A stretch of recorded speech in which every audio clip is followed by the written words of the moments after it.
Welcome, welcome, welcome. How you guys doing tonight? Peace and love. Hi, Miss Queen. How you doing? Thank you for being here. I appreciate you here. What's going on? How you doing?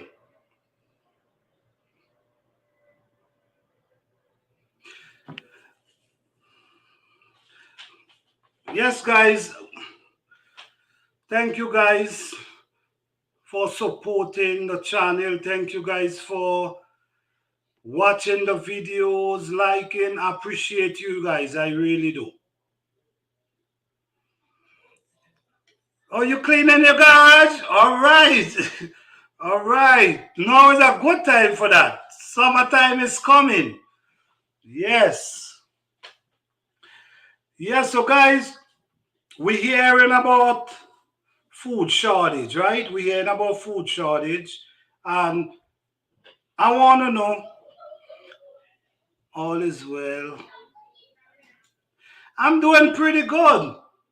I'm doing pretty good. Just taking it easy, relaxing myself, you know. Yes. Yes, guys, so we've been hearing food shortage trending for a long time.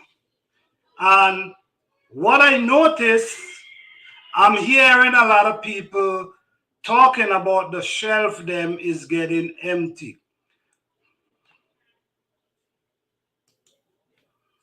Yes, food shortage and food price going up. Oh wow. Wow. So if I'm hearing a lot of people talking about the food shortage, and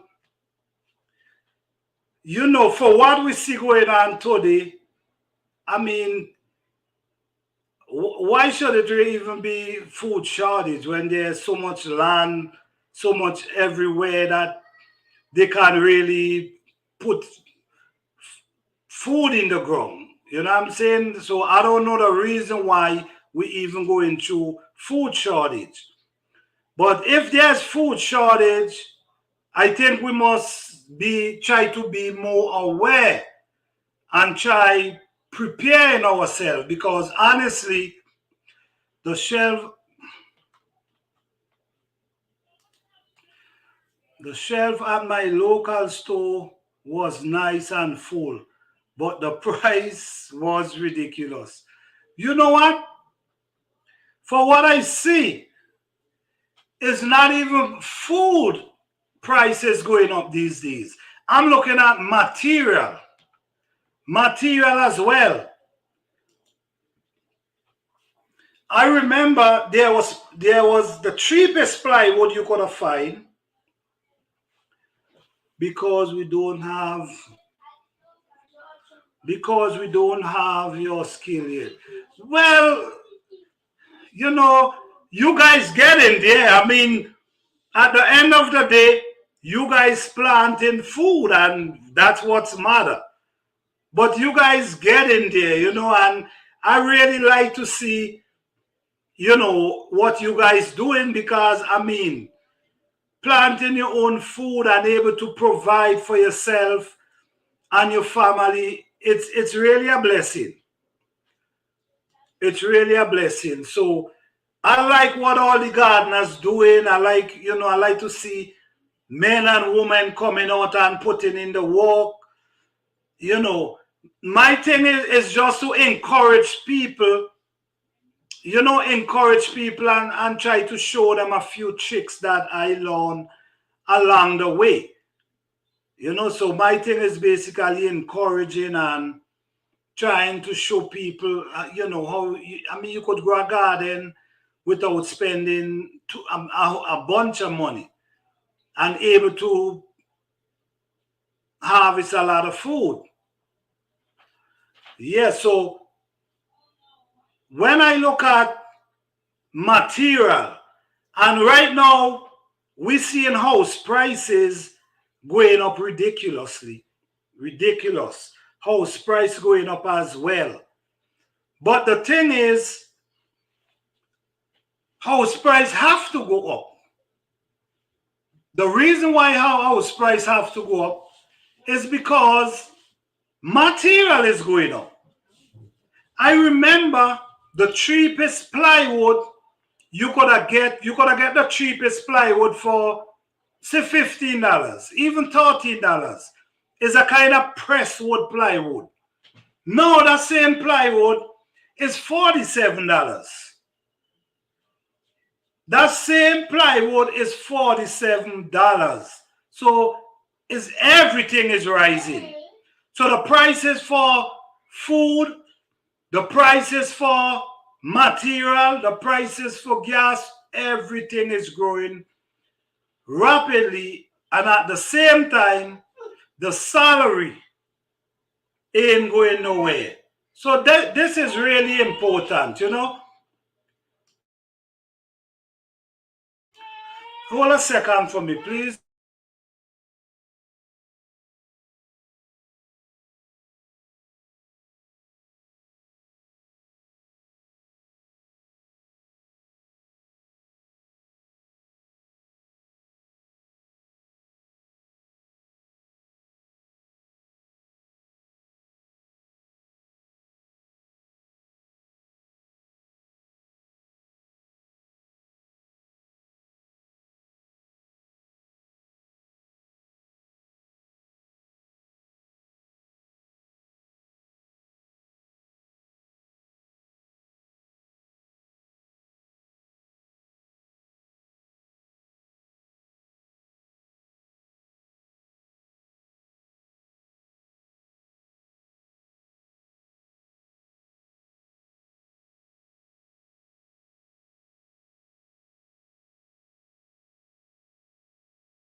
Yes, guys, sorry for that. Sorry for that. I had us to go and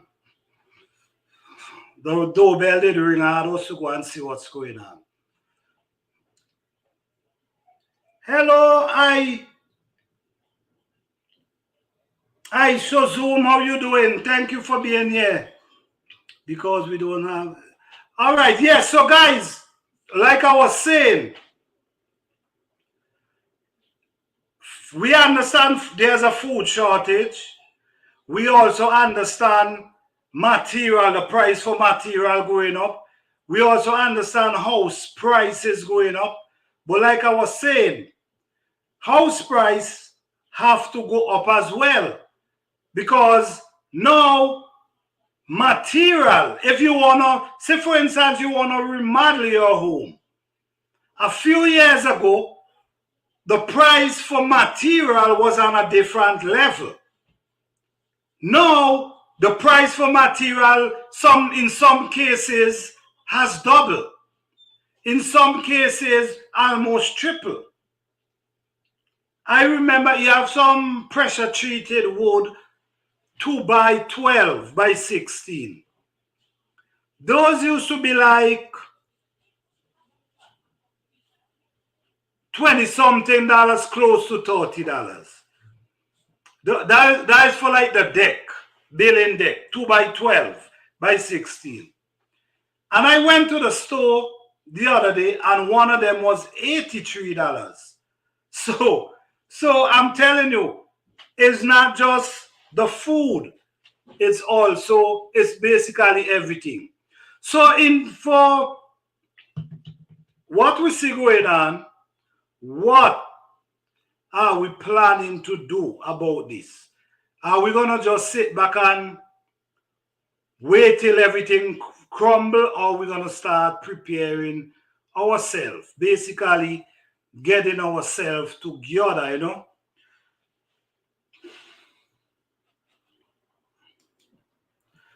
To be a home owner seems to be cheaper than a rent, almost $1,500 for people to rent a 2-bedroom. Yes, you're right. And in some cases, a 1-bedroom is $1,500. You know, and the thing is, everything is rising, but the salary is not really going anywhere. You check what I'm saying? So when you're doing these things and you buying material, you buying food, everything is rising, but the salary cannot make meat. So how we gonna survive? How we basically gonna survive if the price?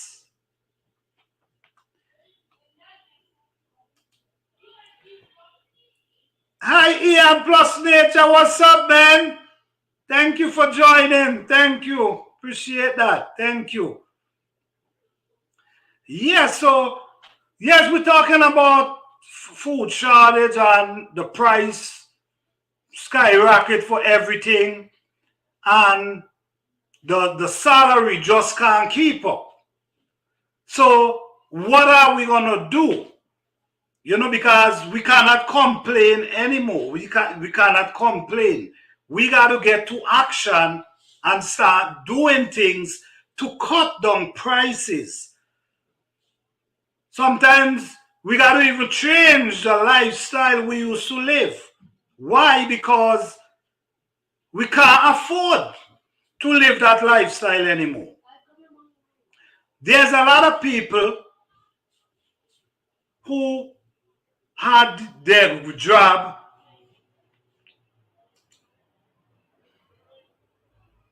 doing our own planting the only way to survive. Man, I agree with that. I agree with that. Because you need food. And if you have your shelter and you could able to provide food for yourself, it's a blessing.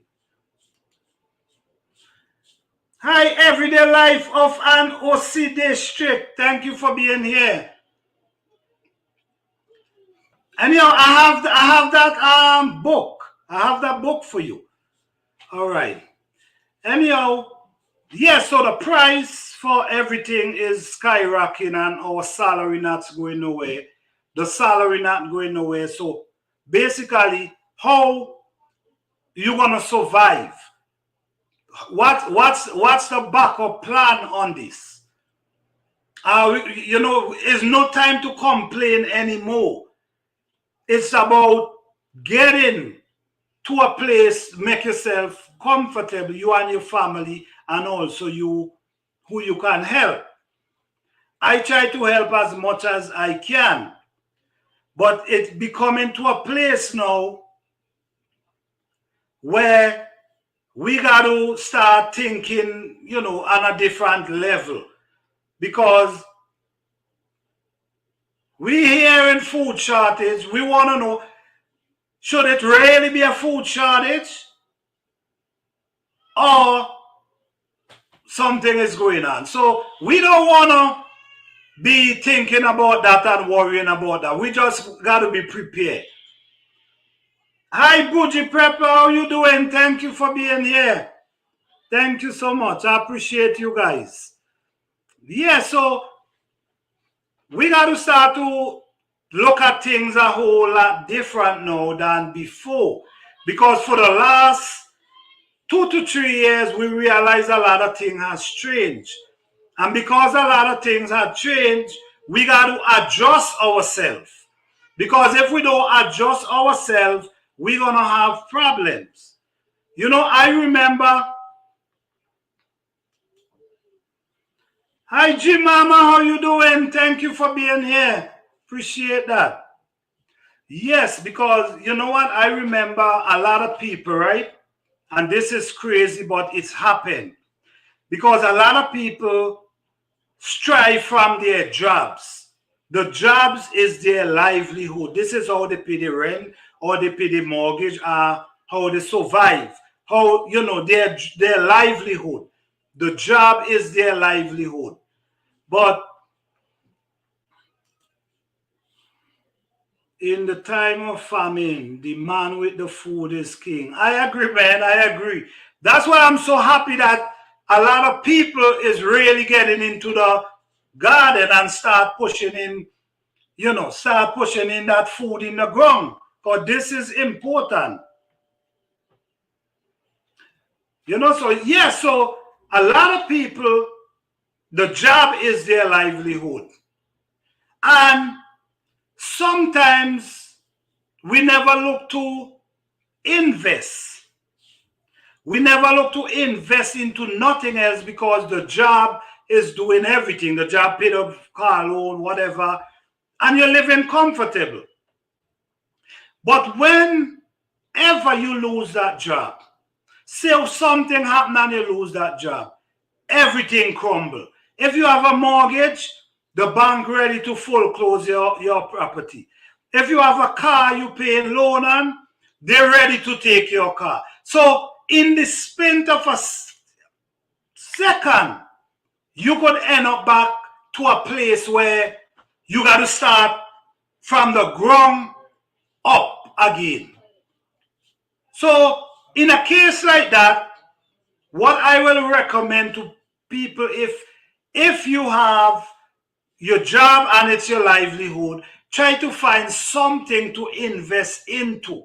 So you're looking into a backup plan. So in case something, just like how you pay insurance, you pay some insurance in case something happens. So look for something that you can invest some money into in case you lose your job. You still have a backup plan. And this is serious because why am I saying this? I've seen it since the pandemic.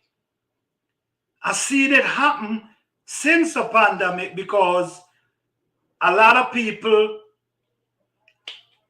not working at this time. You know what I'm saying? And because of that, the bank care less whether you walk in, yes or no. Definitely, they care less if you walk in and you're not walking. What they do, they come and take your property. And this is really sad. So we got to be more prepared.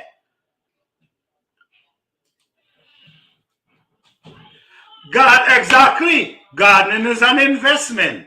That's true.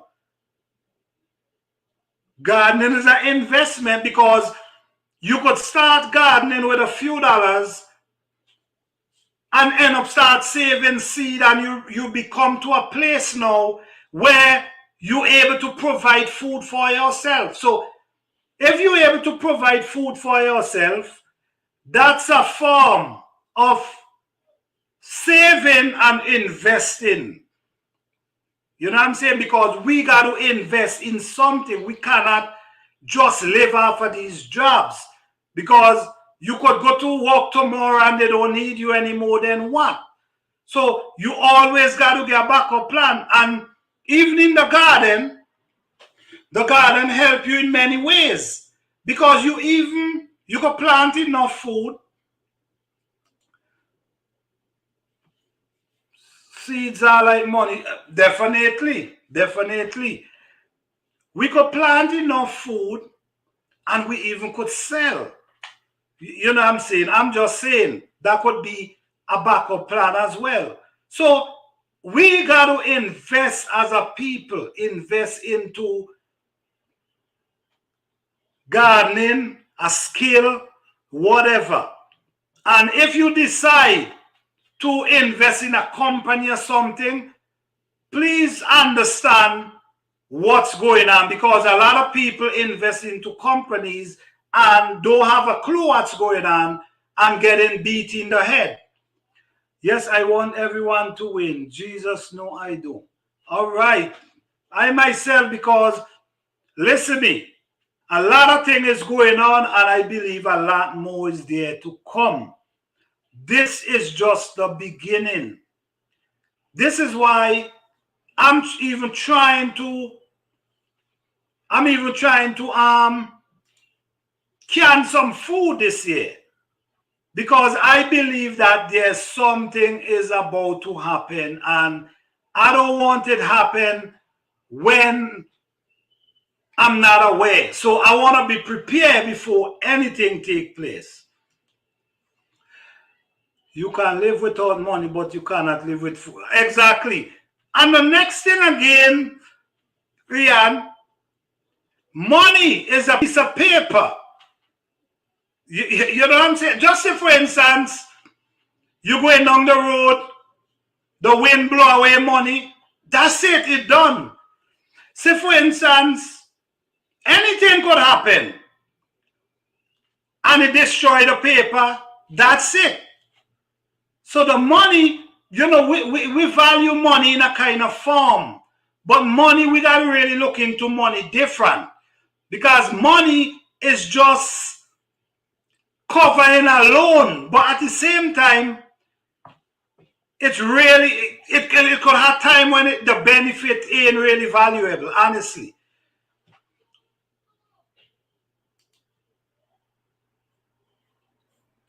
Hi, all things with Cathy. How you doing?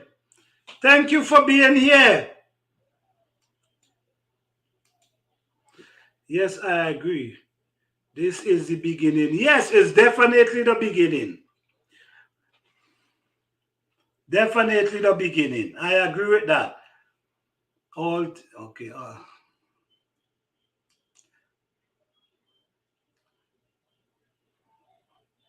But yes, definitely, definitely. Yeah, without us, money is nothing. Definitely, I agree. I agree. With you, all things with Cathy, you guys can check out all things Cathy. I mean, she have a beautiful channel. I think she like nature a lot. So you guys could check out all things with Cathy. I mean, check out each other. Check out each other, man, and support each other. We all need the support. So you guys could check out all things with Cathy. Check out Ian Plus Nature TV. Check out the everyday life of an Osidish. Check out Miss Queen. Man, check out each other. Jim Mama. Everybody, man. Let's support each other. I'm with you. Okay. Yeah, so what's going on right now, it's crazy. And if we can't see, you know what I mean? Just look how everything changing. Everything just changing. This thing, to me, this thing already planned already. So what we see going on right now is just the beginning. I'm telling you. This gonna come to a place where, you see, when everything get back to normal, I believe that's when a lot of people gonna realize, because a lot of people still in you tell a lot of people, they say, man, I don't worry about that. I'm not studying that. I mean, they gotta know. But to me, I think we gotta be more aware of what's going on and be more prepared. We gotta even be prepared even in our home. You know what I'm saying? In case there's no light, in case there's no water. You know what I mean? You got to use the bathroom. You got to, there's a lot of things. So we got to be more prepared in many ways, because this thing ain't no joke. And planting food is a big thing. Agriculture is one of the biggest market you can ever find. Why agriculture is the biggest market? Because food. Everybody got to eat. So if a person, if you depending on a person for food and they want to shut you down, all they got to tell you, there's no food and you have no food. We can't limit ourselves like that. We got to be able to, if you say you have no food, we have a backup plan. Never limit yourself because of what we see going on today. Don't limit yourself. Always try to have a backup plan. Always try to have a backup plan.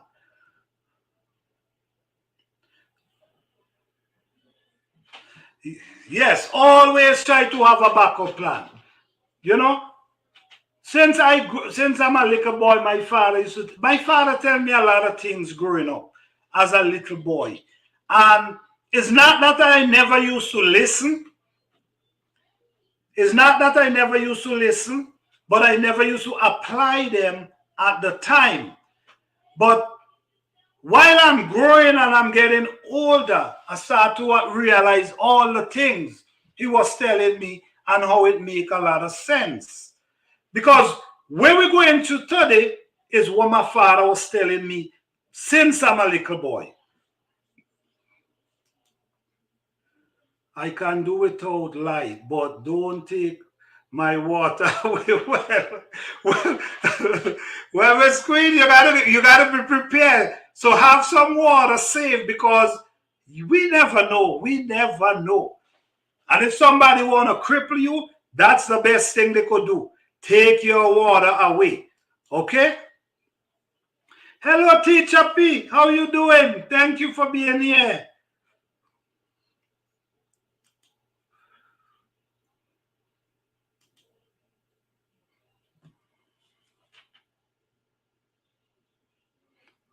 Hi, everyone in the chat. Being in their house with all the comfort but no food. How does that feel? Yeah, that make a lot of sense too. That make a lot of sense.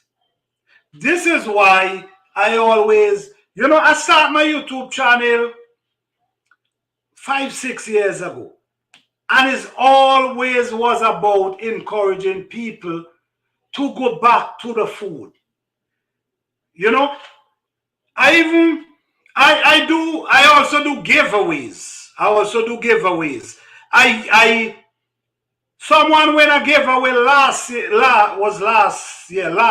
October I had a giveaway for $200, but the giveaway was for someone to start a garden, and I'm still waiting on pictures from that person who win the $200 with their garden, because my thing is I'm trying to encourage people to go into garden. So I wanted somebody to win that money to go in to garden and at least give me a few pictures. But I'm still waiting on those pictures, man. You know what I mean? So now I'm gonna be more aware of the people who win, because I'm gonna more, if I'm having giveaway, it gotta be a gardener. Because when I get anybody win, I'm not seeing anything. I want to give someone a giveaway because I want to see that garden, because this is my thing, promoting the garden. Hello, Cassandra Dominic, how you doing?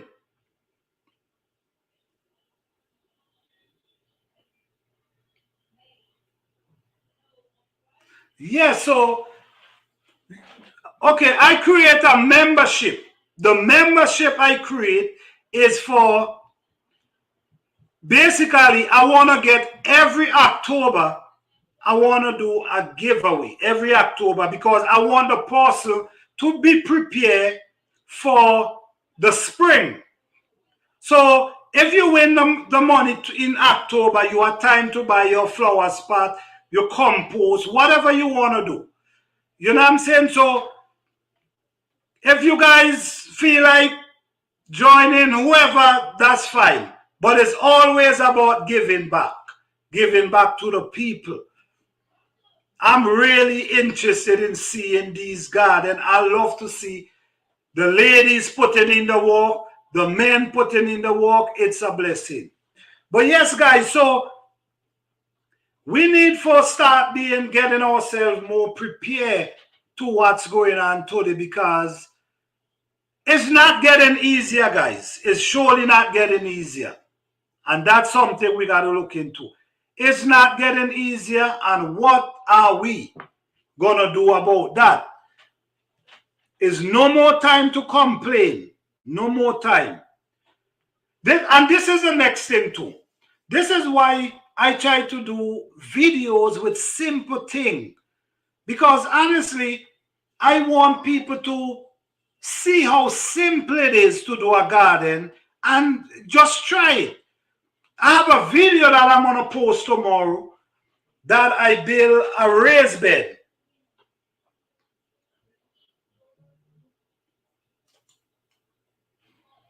On $200. What? I miss all that. Yes, I give somebody win that last October. And they promised they was going to start a garden, but I ain't see nothing yet. I'm still hoping. I'm still hoping. Yes. So we got to just, man, I'm telling you, we got to just get to that place where we understand. Okay, let me see if anybody want to come up in the live.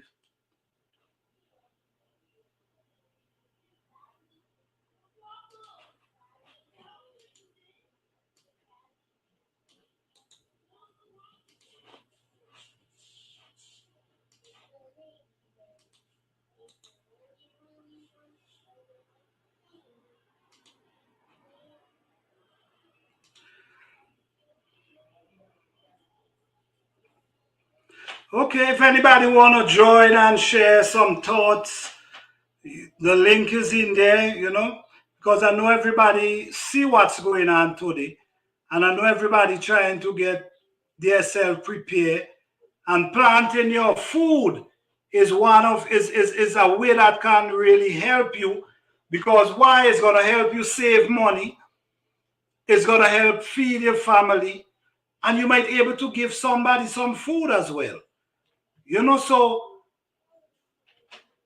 look into it, guys. Look into it. Don't get stuck. There's a story in the Bible where Noah, they talk about Noah.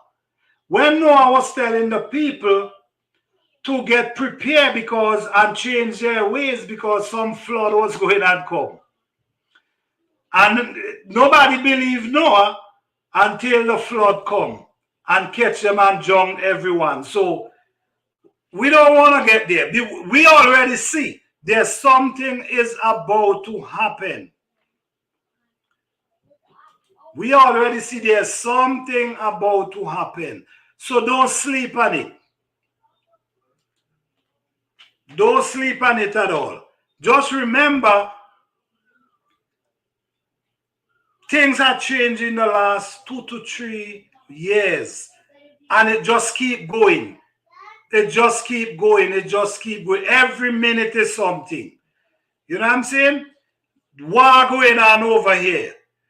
Now they're saying China start getting themselves, start positioning themselves around Taiwan.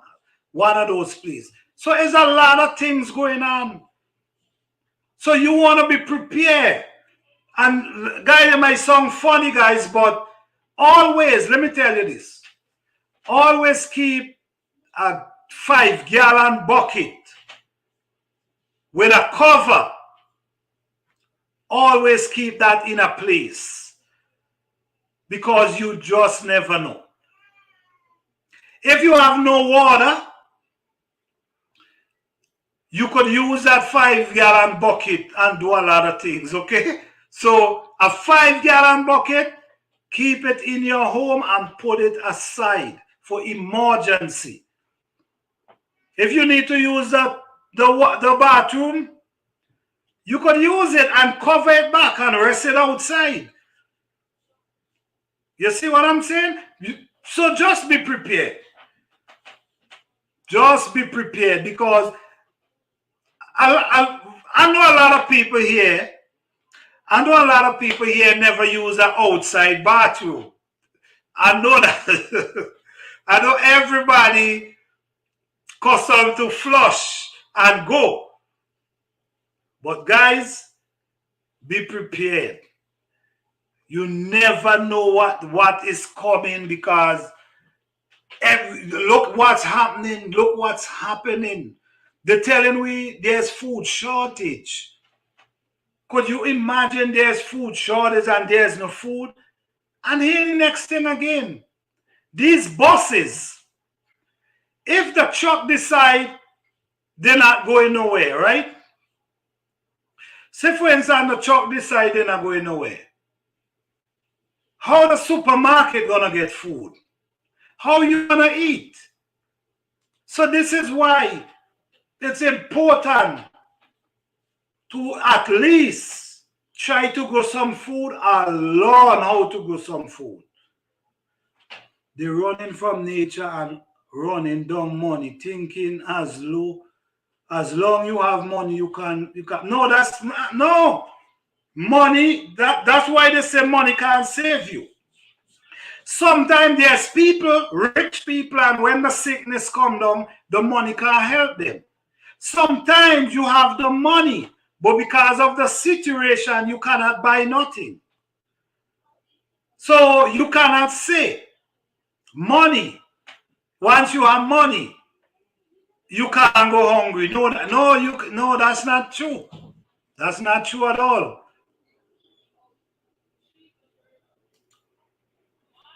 Queen, did you tell?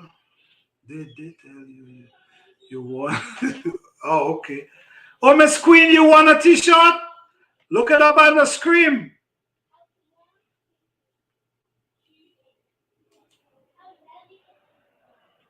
Okay.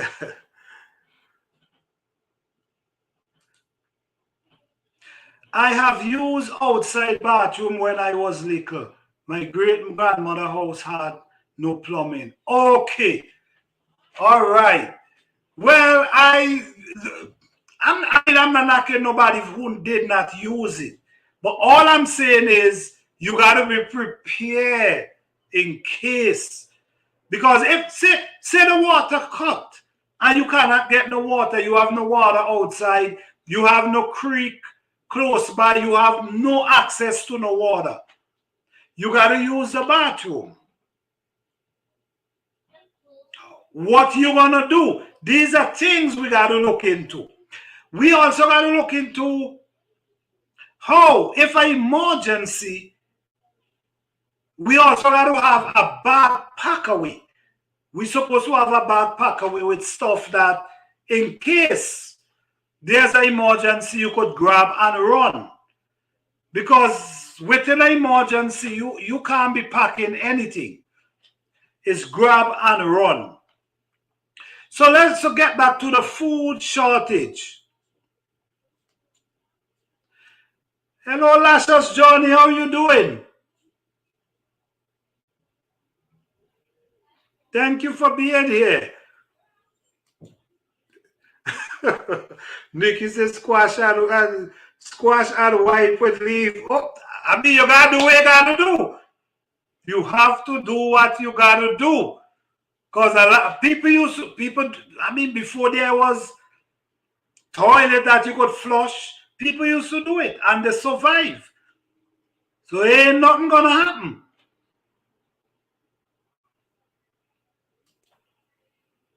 I reached out and told them to give it away to someone else, and I give the name Boji Pepper. Okay.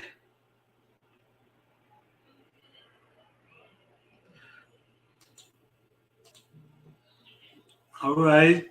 Okay, that's good. That's good. That's wonderful.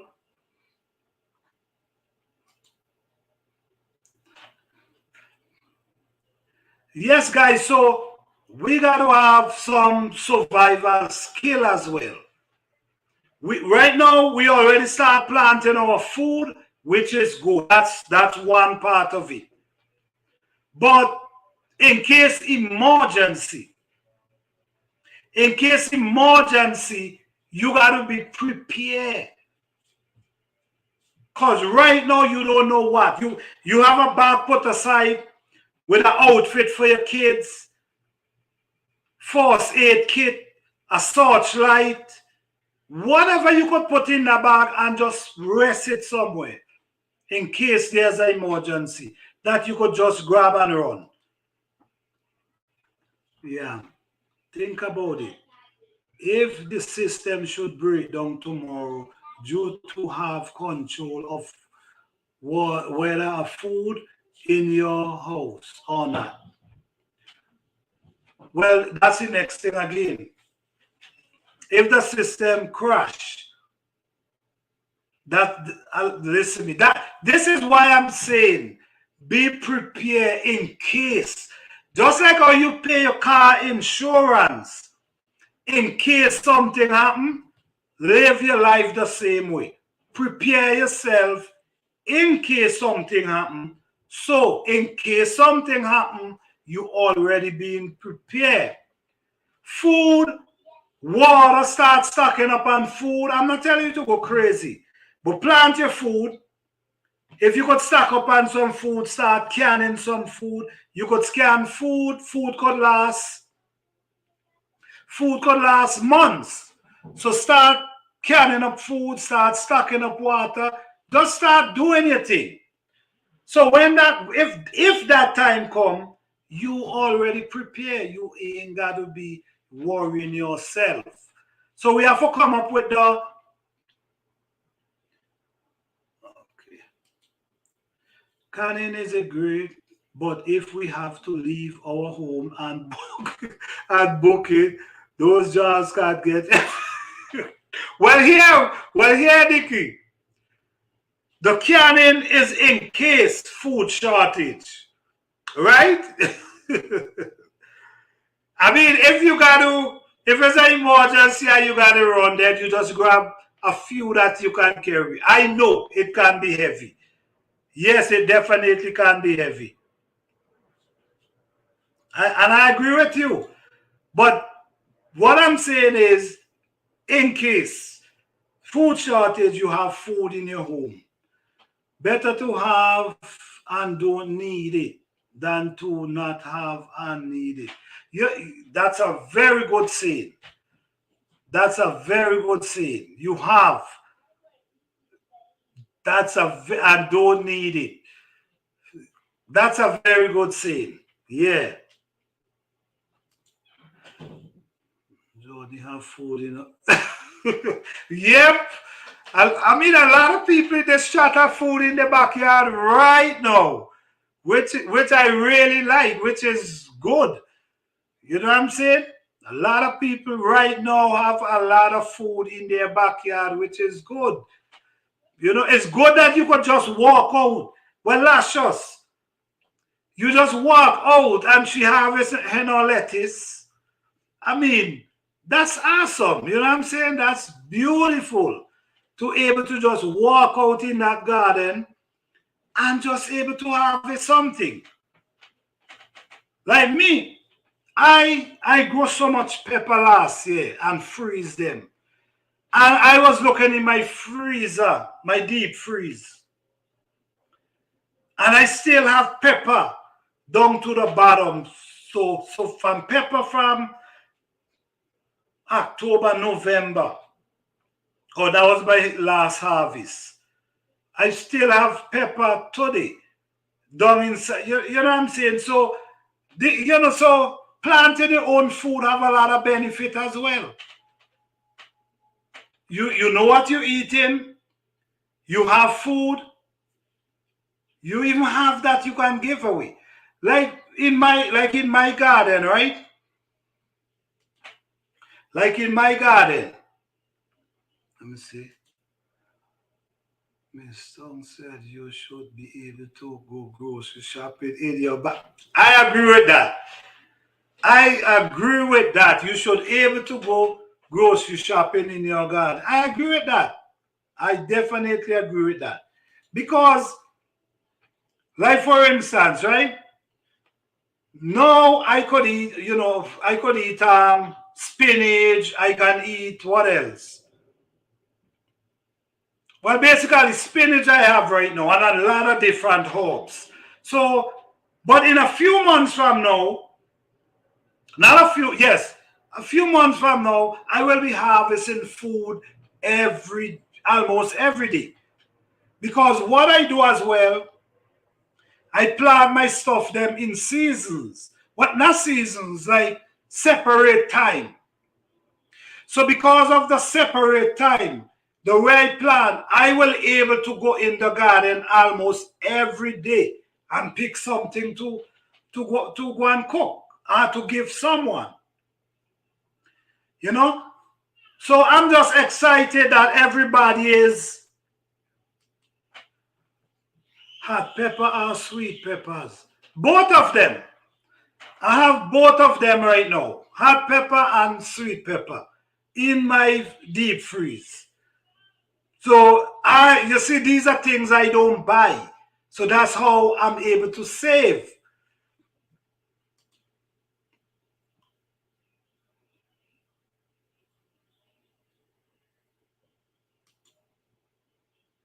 She ain't never lie. Yes. Hi, Urban Gardening Chronics. How you doing? Thanks for being here. Thank you so much.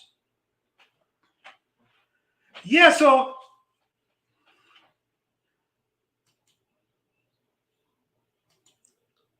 yes, so everybody right now, almost everybody is planting food. Even all things Cathy, she says she grew up planting these things. So maybe she gonna start. Maybe she might start a garden as well. So I mean, this is a blessing that everybody providing, because it's a form of providing and able to save money. This is why I always talk about the cheap way how to do your garden. This is what I promoting, doing a garden without spending a whole heap of money and able to harvest as much as possible. Because I'm growing food, but I do not spend money in the garden. And I'm trying to show you guys ways of how you can grow a garden without spending a dime. I do not spend no money growing food. But I understand. I might know how to walk to the bush and get some compost. Not everybody gonna do that, which yeah, people might be scared of snakes. I don't study the snake. I just walk through the bushes and go and look for my stuff. I know, right? Okay. Yes, yeah, so I try to create my own compost. However, I make my own compost just not to buy nothing in the garden because I know it could happen. So that's why I promoting, trying to help people understand you don't need a lot of stuff to grow food. You really don't. So I'm not telling you how to grow your food. I'm just telling you you could grow good healthy food without adding all kind of stuff to your food.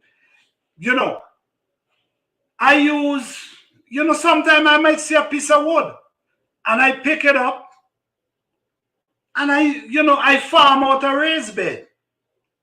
Just like that. That's saving money. That's making me ain't got to spend too much money. And you guys got to do these things as well. Don't scared to pick up a piece of wood. Okay. I said I wasn't going to spend no money. Then I told myself, why you played? You don't have to. Well, I mean, it depends on where you live into. Not harvest seed is like throwing away good money. I agree with that. I definitely agree with that. Because seeds, having my own, well, this year, I add a lot of seed to my. Hey, Michael, what's up, man? How you doing? Thank you for being here, man. Okay, I'm gonna put the link in the description. Anybody wanna come up?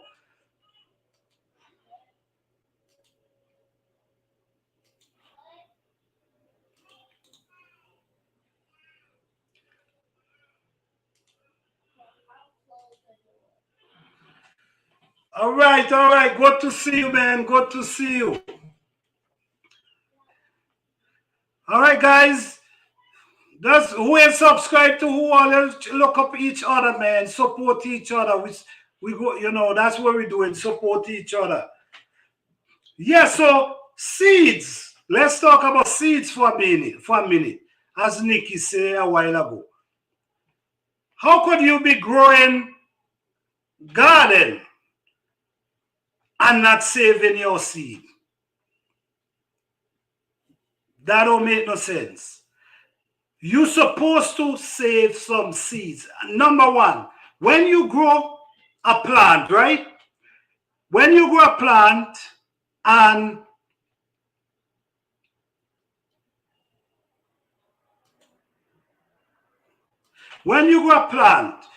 this plant has done so well in your garden, produce so much beautiful fruits or vegetables, whatever. How could you not save seeds from that? No, you have to save seeds. I don't think you should be buying any seed. Like for instance, me, I had a lot of different variety of plants this year, and I did not buy the seed. Someone tell me they have a lot of different seed and if I want to try them. So I decide to try them. But usually I'm not buying seeds. I save seeds every year. I save seeds. And I try to keep them up in the fridge. Sometimes I keep them in the jar. And you're not supposed to be buying seeds. Then if you want to grow, I would come on, but my garage is so messy and looking like you could come on, you ain't got to show your face. You could just come on and speak. Buy the seed, pack it once. Definitely. I agree. To start, yes. I agree with that.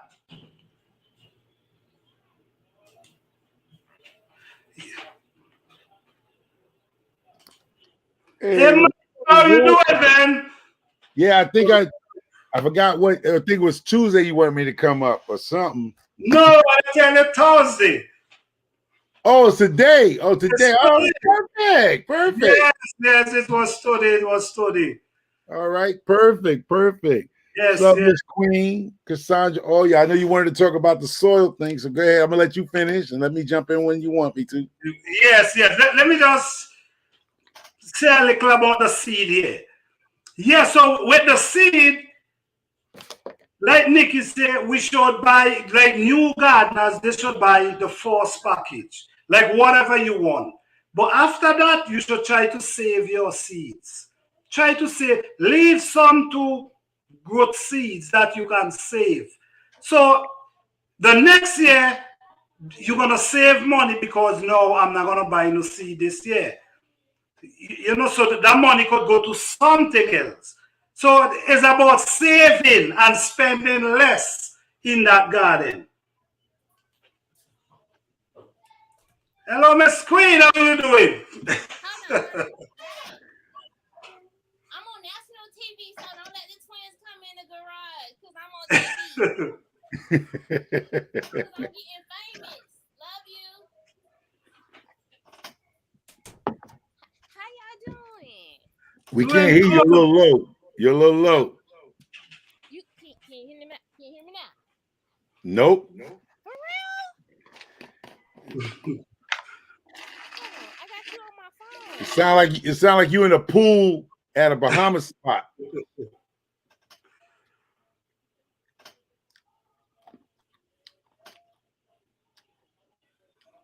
All right.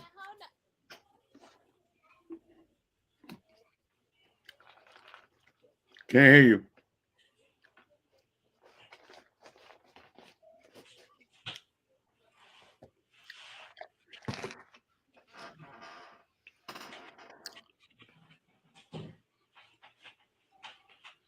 Oh. Can we hear anybody? Wait, hold. Point the guard. You can hear us? Yes, I'm hearing you. Miss Queen. I'll wait for you to finish. She's got to get her mic together. Okay, all right.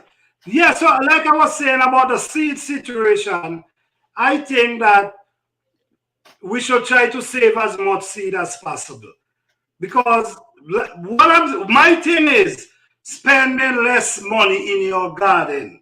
Because we're hitting a time now where we got to try utilize our finance in however way possible, because food price going up, material price going up, house prices going up, and it might be crazy because we might say, "Oh, the house price is just going up; they're gonna fall back." But it has going up, and it might be crazy because I'm hearing about back. Wait, hello.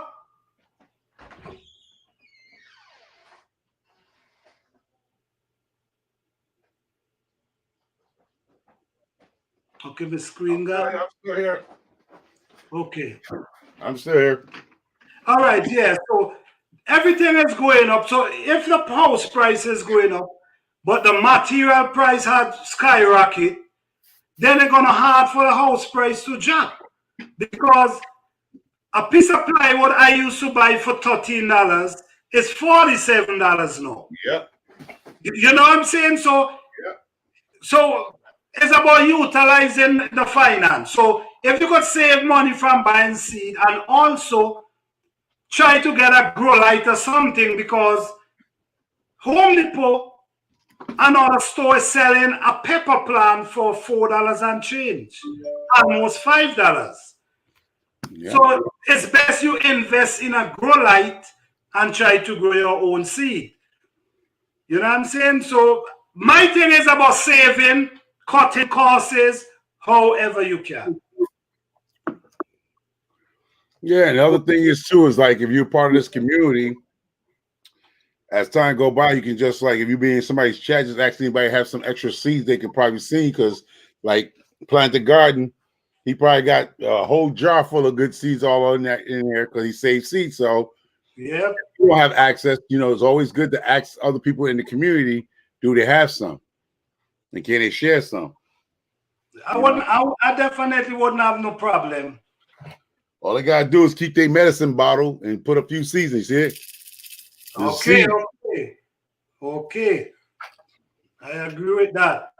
Yeah. So just sometimes people could just wrap it up in some saran wrap and just roll it up like an 8-ball and ship it to you. Don't even need a jar.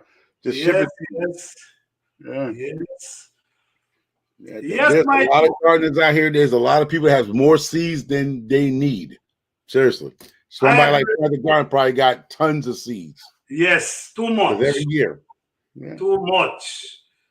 And good seeds too. Because you know what I mean? You see, the thing is, I've been planting from the same seed for a while now.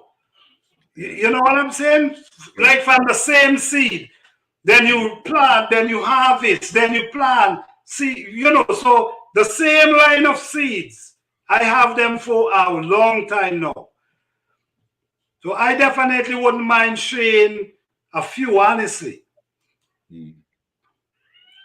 Oh, if I miss anybody, I'm sorry. Thank you. Hey, Tommy, how you doing? Thank you guys for being here. I appreciate you guys. Hey, thank you all. I really do. Yeah, Michael, so let's talk about soil for a moment. Okay. Yes, let's get one thing straight. Right. Soil and dirt is the same thing. I know people want to make soil and dirt different, but it's wherever you at. Some people say dirt, some people say soil. At the end of the day, it's all dirt. I know soil is a new terminology to make it sound right. Well, that's why I say soil, because everybody says soil. Yeah. But me personally, it's dirt.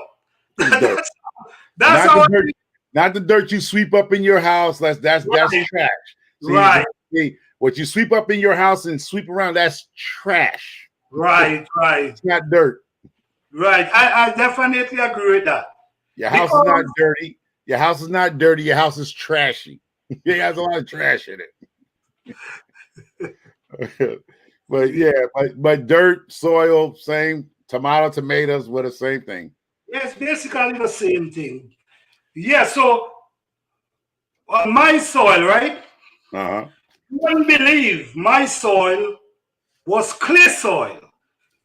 I hear you say I'm on the soil, but no, it's red clay soil. that I work on Mhm. for some years. Yeah. You know what I'm saying? Yeah. For some years, I've been building that soil. Mhm. Now that soil become a soil where you hardly see in clay. Okay, gotcha. You check what I'm saying? Because I always add in, I always bring in, I Mhm. always add in leaves, I always go in the bushes. So over the years, I keep piling up. Now it create a beautiful soil where you're not even seeing clay. Yeah. Even You know what what I mean? that's called a super soil, basically, Yes, on a natural scale of things. exactly. And you know, Uh, I try to yeah. go ahead. No, because I was trying to explain, like some people, because sometimes people look at it and a lot of them think that the whole world soil is like that. That's what I was talking about. A lot of times when you in a developed area like my house and other people's homes that's behind, like what we call backyard gardeners, especially in a Mhm. highly developed area, a lot of this stuff in America was swamp-like. So they brung bricks, washing car parts and stuff, and they dumped it to level off the ground. And then they came with like probably 2 feet of cheap topsoil from garbage, right? And they threw commercial grade seeds. So it looks great when you brought the house. Oh, the house looked lovely. The grass looked great, right? But when you start to go digging it, you find an old brick from Chicago. You find all kind of rocks and boulders there and slammed in it to keep to bring the house the ground level. Instead of sloping like this, they don't bring it up like this. But there's a whole bunch of garbage that back in the 1950s and 60s, they allowed the mafia in America to do illegal to bring the house to the ground level. Instead of sloping like this, they don't bring it up like this. But it's all so that's what I'm saying. So what they see with you, they just can't go in. Some of y'all can't just go in your backyard. About the time you get a foot deep, you don't hit a rock or some bricks or some garbage that the land developer had filled that stuff in back. What we call it here backfill. It's garbage. It's really garbage. So you only got maybe 2 feet of some deep, not even decent soil. They put garbage soil too, the cheapest stuff they can get, and they throw a bunch of seeds. That's why you got a lot of weeds in the back of your garden. Once you start trying to dig, so that's why a lot of people use raised beds in their gardens because they know they can't dig down deep and get good soil, and they don't want to spend the money, so they do the composting. So that's the cheapest way too here. If your ground is no good, if you can't put a shovel 2 feet down, I think raised beds would be the best way. And do what he's doing. Take your leaves, go to your. I believe Plant the Garden. You went to your neighbor. Well, you got a forest right behind your house. But if you don't have a forest, like I got 73 acres in front of me, I can go do the same thing, Plant the Garden, go take that stuff, bring it, and put it in my raised bed and let it compost. But I have chickens and stuff, so I don't need to do that. But if a lot of y'all who cannot find good soil, can't afford it, take a 5-gallon bucket. I think Plant, you did that, right? Yeah, I did that. You went out there with a 5-gallon bucket, filled a couple of buckets, and brung it back. So you could do that. That's what I'm talking about. Virgin soil. Go in the woods with your girlfriend, with your dog. Take your dog with you with a machete, and fill your 5-gallon bucket up with the great soil that's right in Mother Nature. That's probably 30, 40, 50 years of composting right under your feet. And you walking. So that's another way of getting cheap soil. That's good soil for your garden. So maybe if you got a trailer or a pickup truck, you take your little 20 buckets of 5-gallon buckets and have your son, your husband, y'all go out there and y'all digging in the ground in the forest. So that's another way of getting some good soil, y'all. Not just buying it from the big box stores, which is full of poison, basically. So you can actually go out there in your forest and your woods in your area that you drive by to go to work. One day, make a trip out there before the poison ivy grow. See, that's another thing. If you're gonna go out there when everything is dormant. Because at this point, you got that what they call that bridal bush, thorns, poison ivy's coming up now. You might get some fleas and ticks on you. Go like right when spring comes, before things start blooming and growing. Then you go get your soil, so you don't have to worry about the ticks and fleas and all other nonsense going on. So that'll be the best time to go get your soil. Don't wait till full bloom summer. You can hang it up. You're gonna come out there stretched up with fleas and ticks. Yeah, you see, if you notice, right? Mm-hmm. I show what I'm doing. Mm-hmm. You know what I mean? My thing is to enlighten people to listen me. You can get free stuff You're not free natural stuff. Instead of we getting all these kind of stuff and pack around our food. Don't even know what it is. You could grab up. That's what I do. And I show it because I'm trying to. It's not about me trying to show people that, oh, I can't get this. It's about showing you. You can get it. You know what I mean? Because you would not believe the garden I just plant and didn't spend a dime. You know what I'm saying? Not even $1. Wow. All it take my sweat and you understand, my labor. You know, then I get harvest in abundance. My pepper and beer, everything I plant just there. So I'm just trying to encourage people, try to get free stuff for your garden because it's there. Just make use of it, you know? With Miss Queen. Yeah. Okay, you here now. Encourage people, try to get free stuff for your garden because it's there. Just make use of it. I don't know. I'm hearing a feedback from Miss Queen. Are we good now? On the forest. Oh, I love the forest. Oh, yes. Are you still getting the feedback? No, you sound better now. You sound better now. You sound like you look now. I'm trying not to act like how I'm trying to be civilized. Don't get me acting crazy. Okay. I want everybody to think that I'm clear. Okay, that I'm clear. You know, I don't want to act high yellow because you know high yellow people act really high yellow. How y'all doing? God is good. How y'all doing? Good. That's good. I'm in my laundry room because my garage is so hot. It's hot, but I gotta get that organized because my husband said we can get another refrigerator, and I was like, "What you say?" Because that price for mayo today was like $7 and some change. Who that? I don't even see good. That better not be who I think it is. Who that? Ain't God good? How you doing? Doing good. How you doing, Urban Gardening? How you doing? I'm good. How are you guys? Good, great. Good. Hi, Black Tropical Homestead. Thank you for being here. Oh shoot, Black Tropical Homestead. Hello. Yes. Hey, Black Tropical. Everybody showing their face and stuff. We know how you look already. I know. It's okay.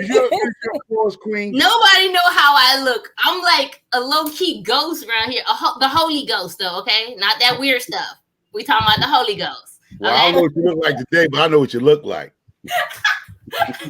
Keep that a secret. Oh, okay.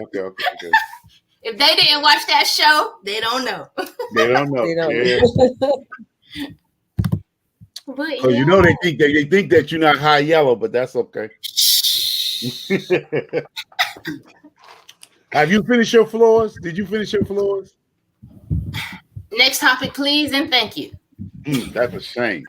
We talk about plant a garden. He trying to save us from starving because he know I like to eat. I'm hungry. I'm hungry now. A way to save yourself from starving is actually when y'all going to work, y'all probably pass a lot of resource, like he said.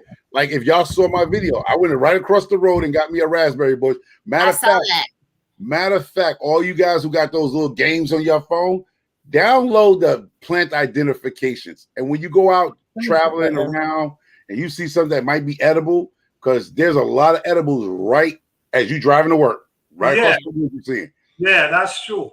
If you and your dog is walking through the woods or a trail, some of y'all have trails. Hey, take a picture of that plant identification, and it'll tell you what it is. It might be some comfrey wild comfrey. Wild lettuce is pain relieving because you can use wild lettuce. Nobody rather talk about wild lettuce on these communities. Wild lettuce is a natural pain killer. Wild lettuce. It grows. I think I heard that once. Yeah. I heard that. I heard that on one like those YouTube commercial type of interruption video. Yeah, so that's something right there. You have wild raspberries. I just picked up a wild raspberry. If you saw my video, right across the street. Dug it up, pulled it up, and put it in the pot. Freeze it. and next week, as it gets warmer, I'm going out there to see if there's some wild strawberries out there, blueberries, blackberry, because it's 73 acres of woods, and we're around an urban setting. So I'm assuming some blueberries. When the birds eat the blueberries they steal from the garbage and stuff, they're pooped out there in that woods, and that blueberry seed done fell down. Strawberry seed, they ate somebody's garden up, collard green seeds or whatever. Them birds done pooped in that forest over there. So you teaching us to steal?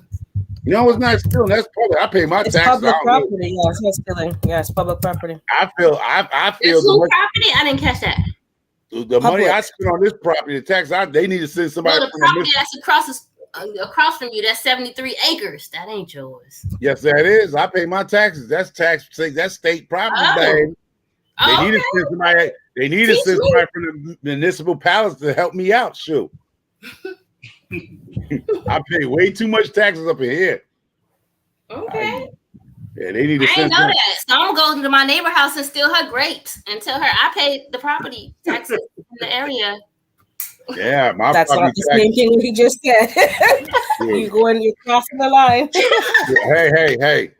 When I get public I learned from YouTube that you can cross the street and no. That's not how that works. Oh, okay. No, you ain't watching my videos. Across the street is a forest.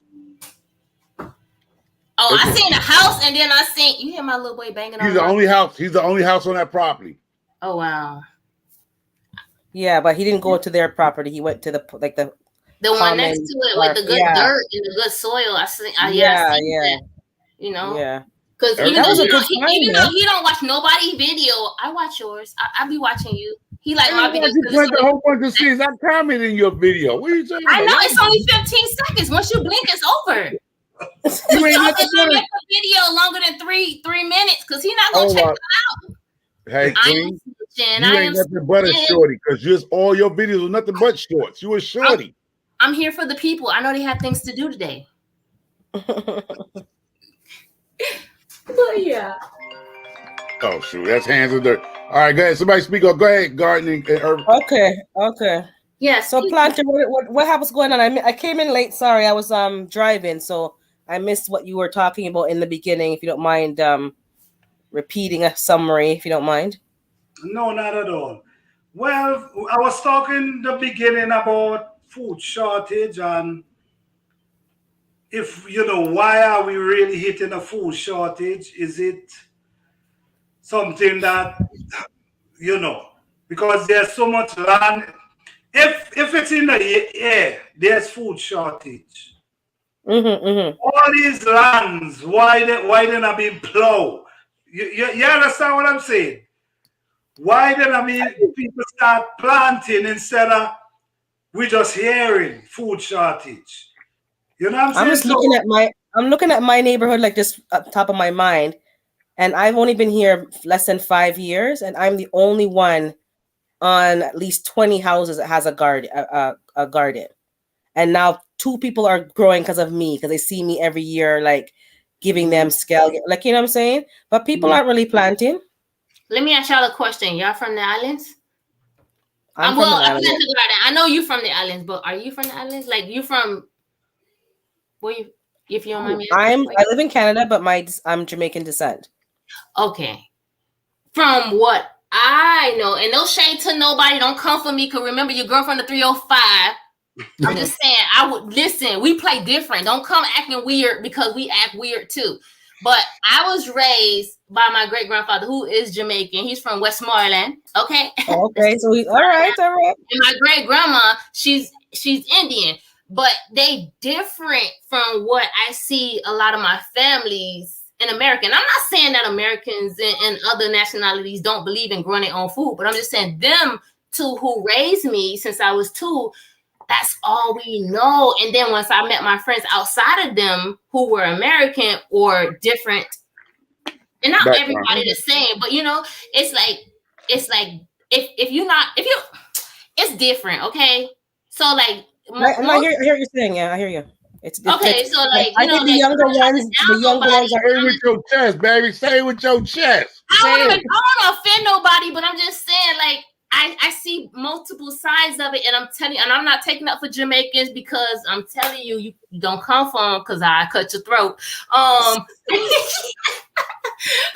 But it's different. Like they grow everything. We had sugar cane, we got squash, we got ackee, we got plantains, we got damn near everything the grocery store got except the darn fishes. We even but let me correct you. A lot of Jamaicans in Jamaica aren't growing nothing because I'm there very frequently. The younger generation ain't growing nothing. That raised me. I don't know about Andrew. Yeah, but they don't all grow their food. They're very city life. They buy their food and they go to the store. They don't grow nothing. Are you talking about this generation? Yeah. Yes. I'm talking about the younger ones that are career and university oriented and out getting jobs and modernized. It's being lost. Some of us are picking it back up. He was born 1930 and he's still alive. Yeah, that's my dad. That's my dad's age. That's my dad's age. My great grandfather, he was born February 10, 1930. You know, he's still doing good. And that's what they do. They grow their own food. They like to know and see where it come from. And it's different. It's different because I married an American, even though I'm clear. So I don't know what my nationality is because I'm clear. So you're clear what? Clear of what? I ain't hot yellow. Ain't anybody clear. But anyways, yeah. Don't tell nobody. But no, all jokes aside, like it's different. And it's like, yeah. I don't know, like I ain't mad at nobody who don't know much about it, but this generation, I can't expect much, and we shouldn't, but we here to teach them. However, like from his point of, like from what I was brought up under, it's like my husband, he's like his mom is American. Like my husband think he married a legend. I'm just saying, and I'm gonna let him believe that. And who gonna stop it? I'm just saying. But we have to remember, Americans, like we can't make general statements. A lot of them are growing food from way back in the South. So there's different, as I said, different generations are coming up now, and they're modernized. And I experienced. I don't know about nobody else. Nobody. I ain't got enough bullets to take y'all out, but please don't come this way. Please don't come this way. I'm just saying. Can't God, I'm gonna have to get off your platform because I don't want to. Ooh, I'm so different. I'm so different. I think I hear Liberty C coming out of her right now. In the chat. Hands in the door, thank you for being here. Erica Taylor, thank you for being here. Appreciate you guys here. Thanks each and every one of you for being Queen. Appreciate you. Know we love you, Queen. Oh, Tammy, you see her comment? Oh. I'm from 102nd and 22nd, Miami, Florida, 305, baby. We Miami Century, class of 2003. I'm just saying, hood babies. We were growing, but I think it's all about how you was brought up. I really do believe it's how you was brought up and who brought you up. If my mama raised me, I promise you, I would have been all into fashion. I damn sure wouldn't be giving. I would have been so selfish and worrying about myself, my hair, my nails, my toes. But because my great grandparents raised me, I don't know how to be selfish. That's why I'm quick to give, and I don't like to receive. I like to win, but I'm gonna give that gift away 10 out of 10. Which brings me back to you, Micro. Make sure you send that gift to who Hands in the Dirt told you to. Because I won. Like, y'all, I won. I'm a winner. All thanks to God. Yeah, he did it. Yeah. Okay. We got that message loud and clear. Okay. Mm-hmm. Yeah. But see, that's what I'm talking about. When I think somebody asked me, the African Dreamer said, how you know you fall in love with somebody right away? See? Somebody like her, she's straight out forward. If y'all want to land a man, you gotta be straightforward with the shit. I'm just saying. With your status.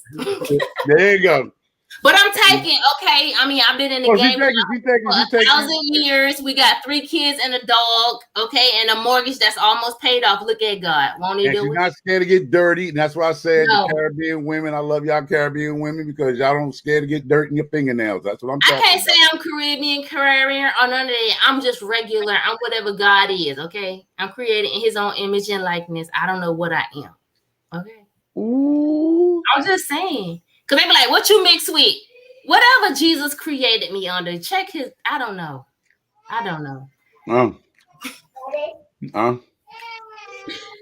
yeah. We ain't finna take over the show. What we here to learn? We here to learn how to grow some stuff in some dirt and soil.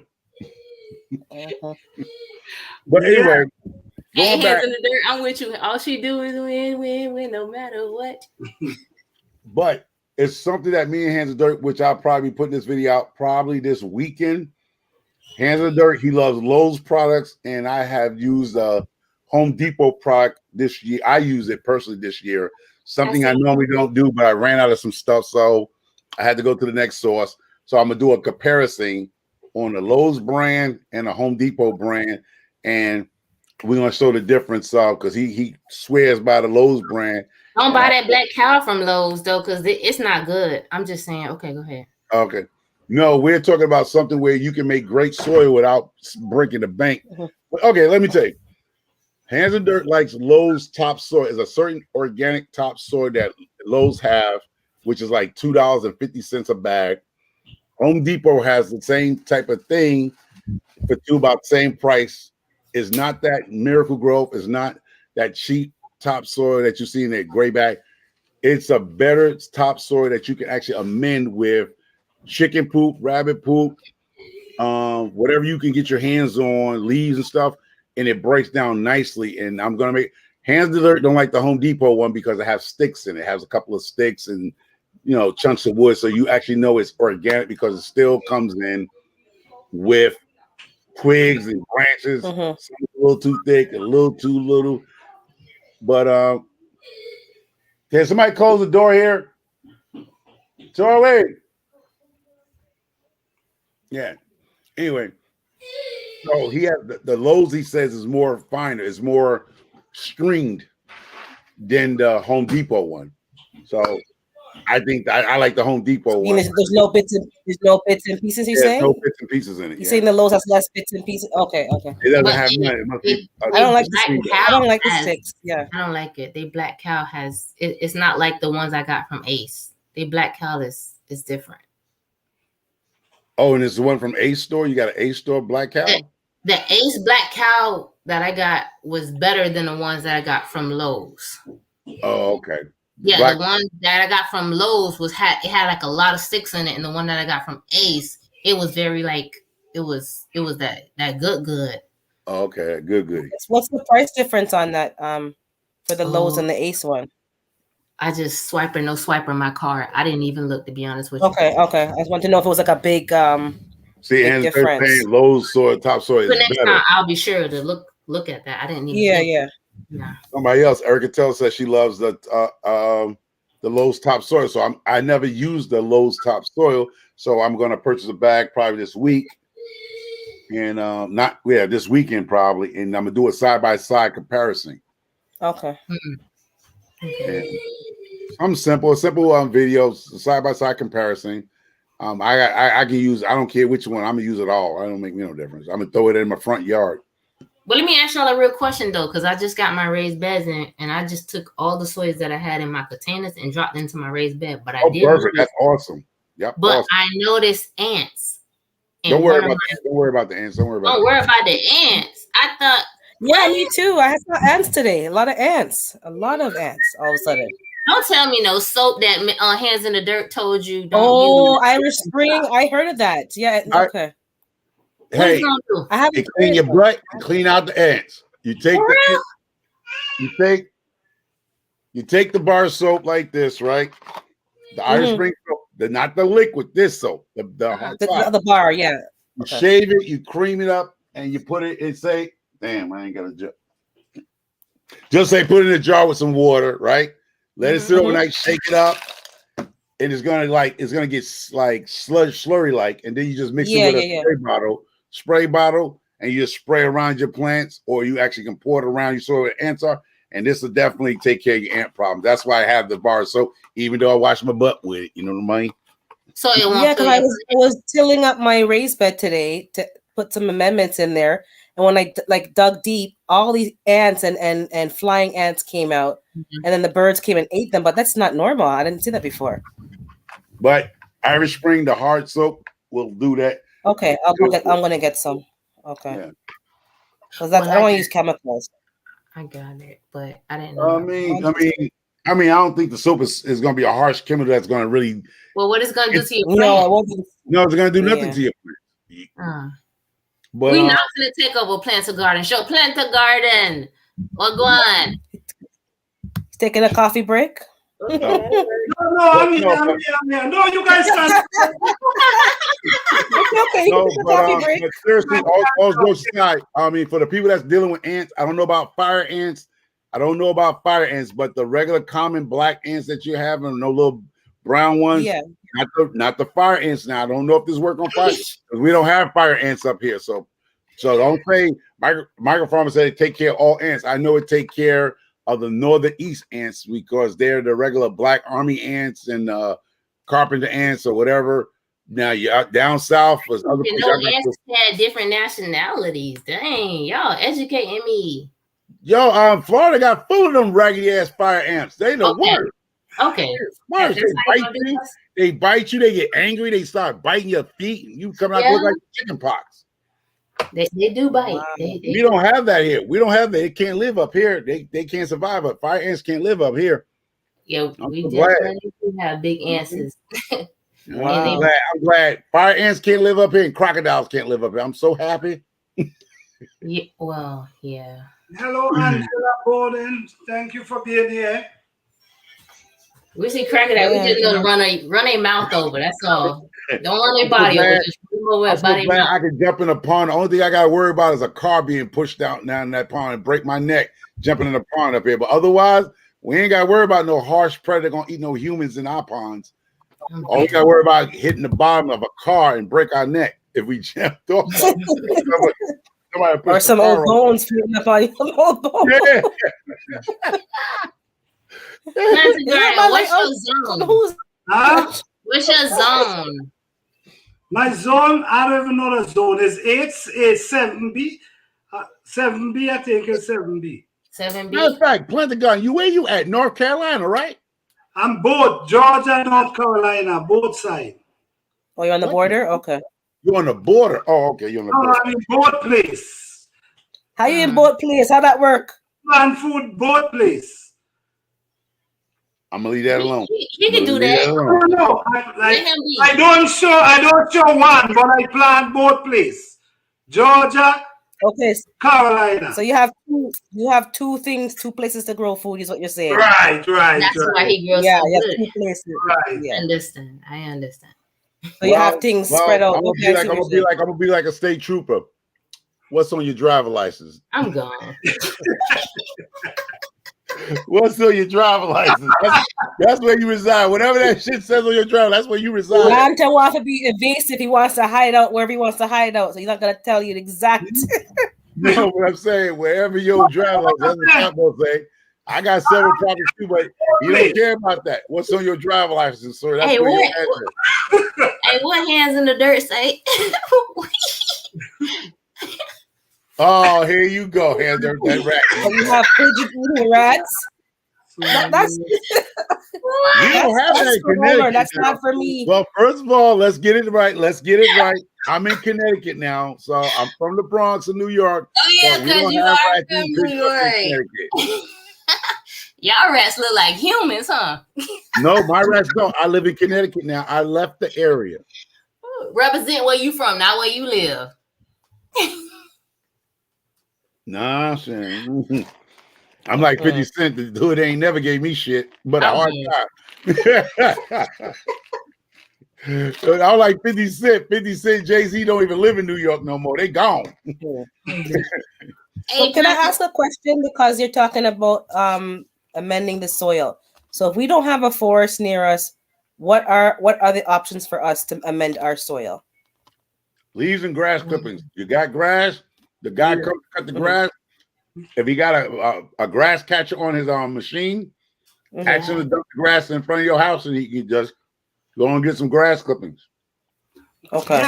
If somebody in your community is getting a tree cut down, and you hear that chipper go, ask the guy to come dump you the wood chips.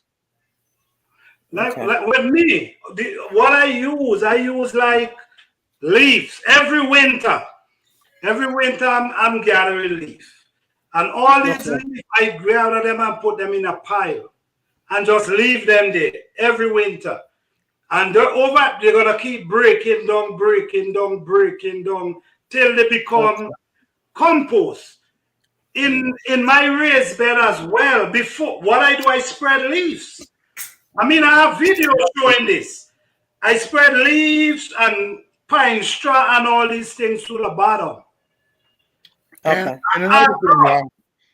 And another thing, even if you don't have, all right, this is my idea, because I don't know where everybody lives, so I'm not speaking for everybody. I'm just saying things that might work in your neighborhood. If you go on the computer like you on now, listen to us, look for your community gardens in your town or your city. Look for the place when y'all have Christmas trees and they come in and pick those Christmas trees up, they take them to a city mulch place, which actually have free compost for the area. You just got to find out who you got to reach to where they actually make compost where it's free, because the city or the town. I tried it a couple of times, and I don't know what was in that compost micro, but it jacked up. Like, things were growing that we didn't plant. There was like marijuana plants all over the yard before it was legal. There was all kind of weeds, like invasive. Like, it was really bad what was in that city compost. So that's why I kind of stopped going there for the free compost. Okay, so if that's an issue that you don't know, what you're gonna do with Hands of Dirt told me, go get a blue tarp, black tarp, put that compost in, close it up, tie it up, whatever, and let it cook a little bit more. Let it cook the seeds. Let that be a hot compost. A hot compost, okay. So you might find an organic weed killer, spray it down, sprinkle some stuff in it, whatever. Weed and grass killer, they call it, weed and grass killer. It's some type, what is it called? Weed and grass killer. You can get it from the stores. So if you want a lot of soil, but you don't know what's in it, then just get a blue tarp and just put it and then actually cook it some more. And it'll kill those seeds in it. Okay, I didn't do that, so I'll try that then. Okay. Yeah, start bringing it straight from their facility and put it in your beds. If you have a problem with that, then you just okay. They got that She said marijuana. Micro got I excited. need to go. I don't know, So you have to picture this. We're like a family, and all of a sudden, all these things are popping up in the lawn and in the garden beds. And this is before it was like a legal thing. So it's like, what? So, and you can't burn it because hello, you're gonna tell them it's here. It was a whole thing. I would have just kept it growing. But that was before things were accepted. So I didn't want to do that. But yeah, I'm like the old rapper. It ain't a crime until you get caught. That's the New York coming out, right? That's my theory. It ain't a crime unless you get caught. God dog. Hey, but serious question, you guys. Yeah. For real. If an EMP hit right now, are y'all prepared? Hell yeah, I'm prepared. I'm black. Well, I'm not prepared. I'm not even near prepared. I'm prepared. I'm black, y'all. I don't know. See, y'all. What be about acting you, all Planter bougie. Garden? Y'all be acting all bougie because see, y'all forget. No, let him answer. Hold on, my girl. Planter Garden. Well, as a person, very simple, very natural. So I learned a lot of things growing up. You know what I'm saying? I learned a lot of survival ways growing up, being in the mountain, being in the, so there's a lot of things that I can, okay, let me put it this way. Being prepared, like have a generator, have, things that you might need in case of emergency. Yes, I am. I definitely am. Yeah, because y'all, some of y'all people got bougie. We in America, we haven't been 100 years out the dark. So I don't know why people act like they can't live in the dark no damn well. Listen, my great-grandma, shit, I'm just going my great-grandmama. They didn't have no damn electricity. What happened is you got up at 4 o'clock when that sun came up and you went your ass to sleep when it got dark. You wasn't going to no club. I ain't going to no club shit hit the fan. The lights go out, I'm out. Like the chickens, they go in the house at 4 o'clock. You see how the nature of life? The chicken comes in, they already know it's dark, it's time to sleep. Yeah. Humans got to learn that again. Stop worried about EB, whatever thing you talk about. I'm going back to my ancestors from Mississippi and Alabama and Georgia. Yeah. When the lights go out, we go out. When the light come up, we up like the rooster. No, I Get my can't. shit together, eat my meal. When the sun go down, make sure the door is locked and the Freedom Pew Pew is sitting next to me in case something just go bump in the night. I don't was have trying a to figure pew-pew out yet, like but I'm how working they on it. cut their I'm working food on it. code. Say it Working again? on what? What she Ain't said? nothing to No, work he said on. There were no YouTube lives, right? There was There's nothing to the work on. It ain't nothing I didn't to work hear her. on. What she said? Repeat that. I'm sorry. Oh, I was saying because Michael was saying he has a pew pew. I said I don't have one yet, but I'm working on it. The bone arrows So- can do the same damage. Yeah, I can get a bow and arrow. I can get Yeah. across, like there's things that I'm working on so that I can have Yeah. some level in each category prepared. I'm not Zulu going to be Nation fully wiped out. prepared. Zulu Nation wiped out other countries with spears. Micro, what Right. is a pum pum? Is that a BB gun? Yeah, it's a BB gun. Yeah, fuck a BB gun. Yeah. yes. I mean, we could try prepare, handing the door till we can prepare. Right, that's true. You do as much as you can. Yeah, just do what you can. Just do what you can. Yeah. But I I think believe in it's- the bow and arrow though too, because I was thinking about getting one. Our ancestors done conquered countries with spears and arrows. I don't understand what Yeah. this other stuff. Yes, it's good to have that too. Yeah, I'm not But my against ancestors survived with spears and arrows. Right, my grandmother. My sister used to take archery. She was very good at it. So I was talking to her last week and she said, yeah, she would be interested in getting a proper crossbow kind of thing and practicing and get our skills up. But yeah, you don't need to have an actual, weapon. And like Kevin Gates' father said, Kevin Hart's father said, sometimes you gotta say it with your chest. People get scared when you say it with your chest. You be like, "Who's there? Say what you said. Who there?" They take off. But if you come out your house, go, "Who's there? Hello?" Yeah, they might kick your ass. But if you come out like me in Plastic Garden, who the hell out here? Plastic Garden. One. Say that shit with your chest, they might think twice. You might not have nothing but a Q-tip. The way you came out there, Oh goodness. Yeah. take off shit. Say it with your chest. Don't come down them steps going, "Hello?" Put some Like, bass in it, right? Put some bass in there. Fucking bass in your chest. Like you got you got a winner. Yeah. I'm outside like, who the hell out here? But however you can defend yourself, make sure you're prepared. They gonna run it. Shit. I don't know. You gotta learn the tactics. You gotta learn those tactics. Y'all been around them folks. Y'all been punching time cards in too long and shit. True. Hi, talk with Tori. How are you doing? Thank you for Hey, being talk with Tori.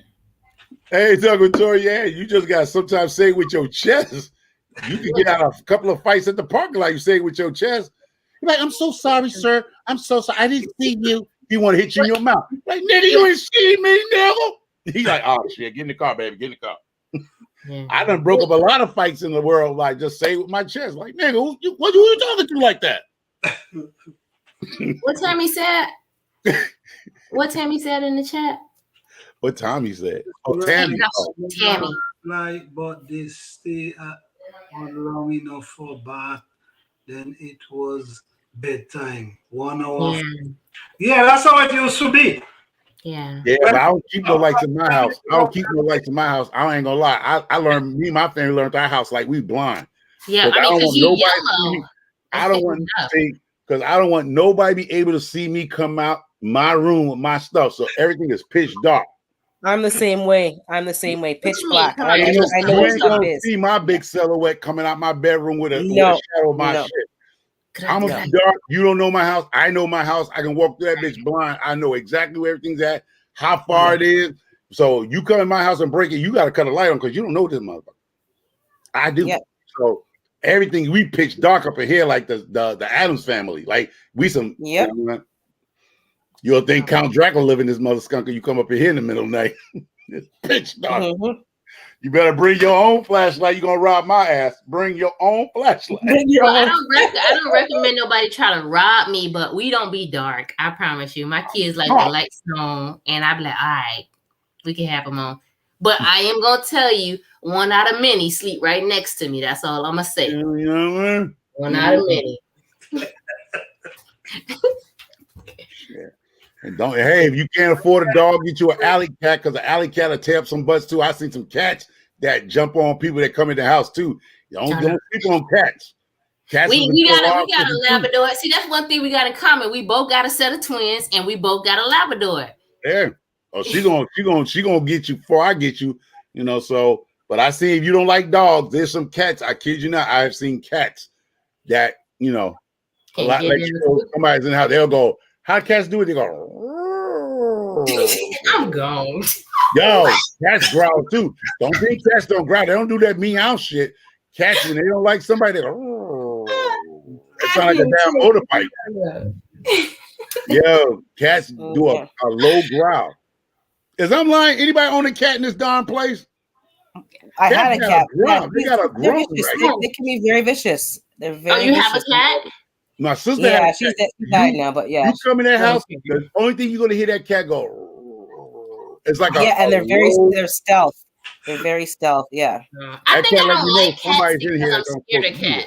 I think that's I think they too fast and I think their nails too sharp. Like I can run from a dog. How the heck I'm gonna get away from a cat? She lightweight. I'm thick. Erica, tell her your cat don't do that little low growl when it is unhappy with something. It's like like something wrong out there. Even something's outside your house. But they know. They're very intuitive, though. They know when something's wrong. They know. Okay. Like, all animals, not just cats, dogs, birds, anybody. They know when something's not too right, and they'll defend you to the death. Like they don't play around with that. Well, I don't know about my dog. He bark at everybody. And you ring the doorbell, he barking at you. Because I've had that experience. But my dog, my lab, like you said, you got a lab. My lab is a different type of bark. Like if she is a certain bark that I know somebody's actually out there. Something's out there that don't belong out there. Yeah. She'll bark like the regular bark. You like, oh, that's a regular. Like she's trying to come inside versus there's a threat. Yeah. It's a whole different type of bark. Right. I mean, you got to be into your animals like that to understand the difference of what's going on. Somebody got a pit. Oh, I wanted a pit, but they say I got to put it on my own insurance. My homeowner insurance. Yes, I think pits are so beautiful, but but they're not easy. I mean, when I was in Miami, it was different. We didn't have to put nothing on no homeowner. Did I get around these bougie people? No threat to my girl, Bougie Prepper. We love you, girl. But we get around these bougie neighborhoods and you got to put stuff on your home on the insurance. Anybody got time for that? I didn't know that. I didn't know you had to do that. Wow, I didn't know that. Yeah. And these people in my neighborhood with this thick HOA rules, they a pit bull in America is on a vicious dog. I got a lady ride around on her bike trying to make sure your grass clipping's proper. Girl, gone. Before I pop you with a girl. If I had an HOA, I'd have been written up 5 times already this week because you can't keep up with all this stuff outside. That's true. But that's okay because I get written up, but I write them back and tell them they write in the wrong home. That's all, and they leave me alone. I mean, they like, oh, your grass need to be cut. I'm sorry, you wrote the wrong home. Our grass is cut. And I just tell my husband, babe, can you or our oldest son cut the grass? What they gonna say by the time they come around and check, the grass is cut. So yeah, we got the wrong house. I ain't playing with y'all. Don't put nothing on my record. I'm still a hood baby. I'm just in the upper class. And what about it? You can take the girl out the hood, but you can't take the hood out. Now you see hands of dirt. See, that's what I'm talking about. See, you know how his AR barks. All my women like Miss Queen. They lollipop, but they'll get at you. Hi, Hothead Entertainment. How are you doing? Thank you for being here. James Franklin, what's going on? Hey, did Hands in the Dirt say, did his brother say that he'll cash up you food stamps? Because I'm gonna need the plug. And we could talk about this later, but I'm not playing. After seeing my bad. After seeing $8 for mayo, oh, I'm gonna need the plug in every country. What you gonna think? You gonna try him to overnight his car to you, and then you gonna overnight it back to him? It don't even matter. We can make it happen. I don't even care. At this rate, at these prices, man, I'm done. Hello, James Franklin. Thank you for being here. Okay. Hey, you Wow. gonna overnight that card and come back. Everybody used to be mad at she get food stamps. Nigga, I don't give a damn how much I make. I'm trying to sign up. Where do I go? At this point, who pay $8 for mayo? I love mayo on my sandwiches. But I promise you, I went to the store today and it was damn near $8. I mean, are you serious? $8? I'm not playing with you. I recorded it. I'm like, this is not for real. God. I think I'm shopping at the wrong place. He's at the wrong plot. The wrong plot. It is a plot. They try to get $8 out of me for a regular size of mayo. What? That shows you how bad the inflation is, man. No ham and cheese on no plain bread. Stop playing with me. Well, next time you go there, you go take you a Ziploc bag, a quart bag, crack that mayonnaise jar and slide that mayonnaise in that Ziploc bag. Oh my God! I came in with this. Shoot, man. But don't you get like a discount if the packages is like Mrs. Queen Hands is saying that he was joking, but definitely would try if he could to yeah, he was just joking. My type of people. Let's go. Yeah, it's crazy. So what you trying to say? You gonna go with a small little hammer and start denting cans in your community? No, I'm gonna accidentally drop it, and then I'm gonna just purchase it so I can have like a dent on the side, and they supposed to give me a discount. Yo, hands in there. Who that sounds like? Every time she comes to the store, it's like dented can or something. Aren't dented cans toxic? I thought they were bad for you. No. That's back in the days. You're talking about something back in the 1970s. Oh wait.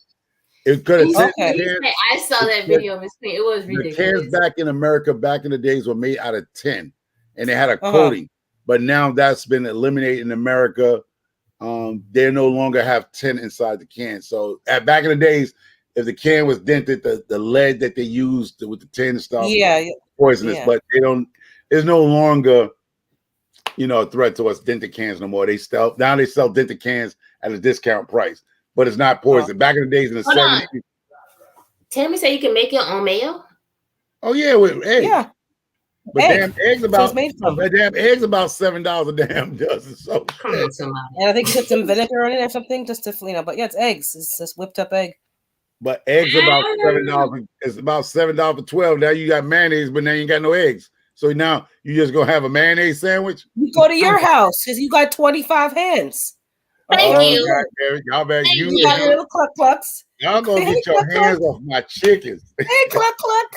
Hey, cream. Hey, puff puff. Y'all gonna stop looking at my babies. Hey, Karen, how you doing, girl? I'm just saying, I ain't gonna lie, the prices is ridiculous.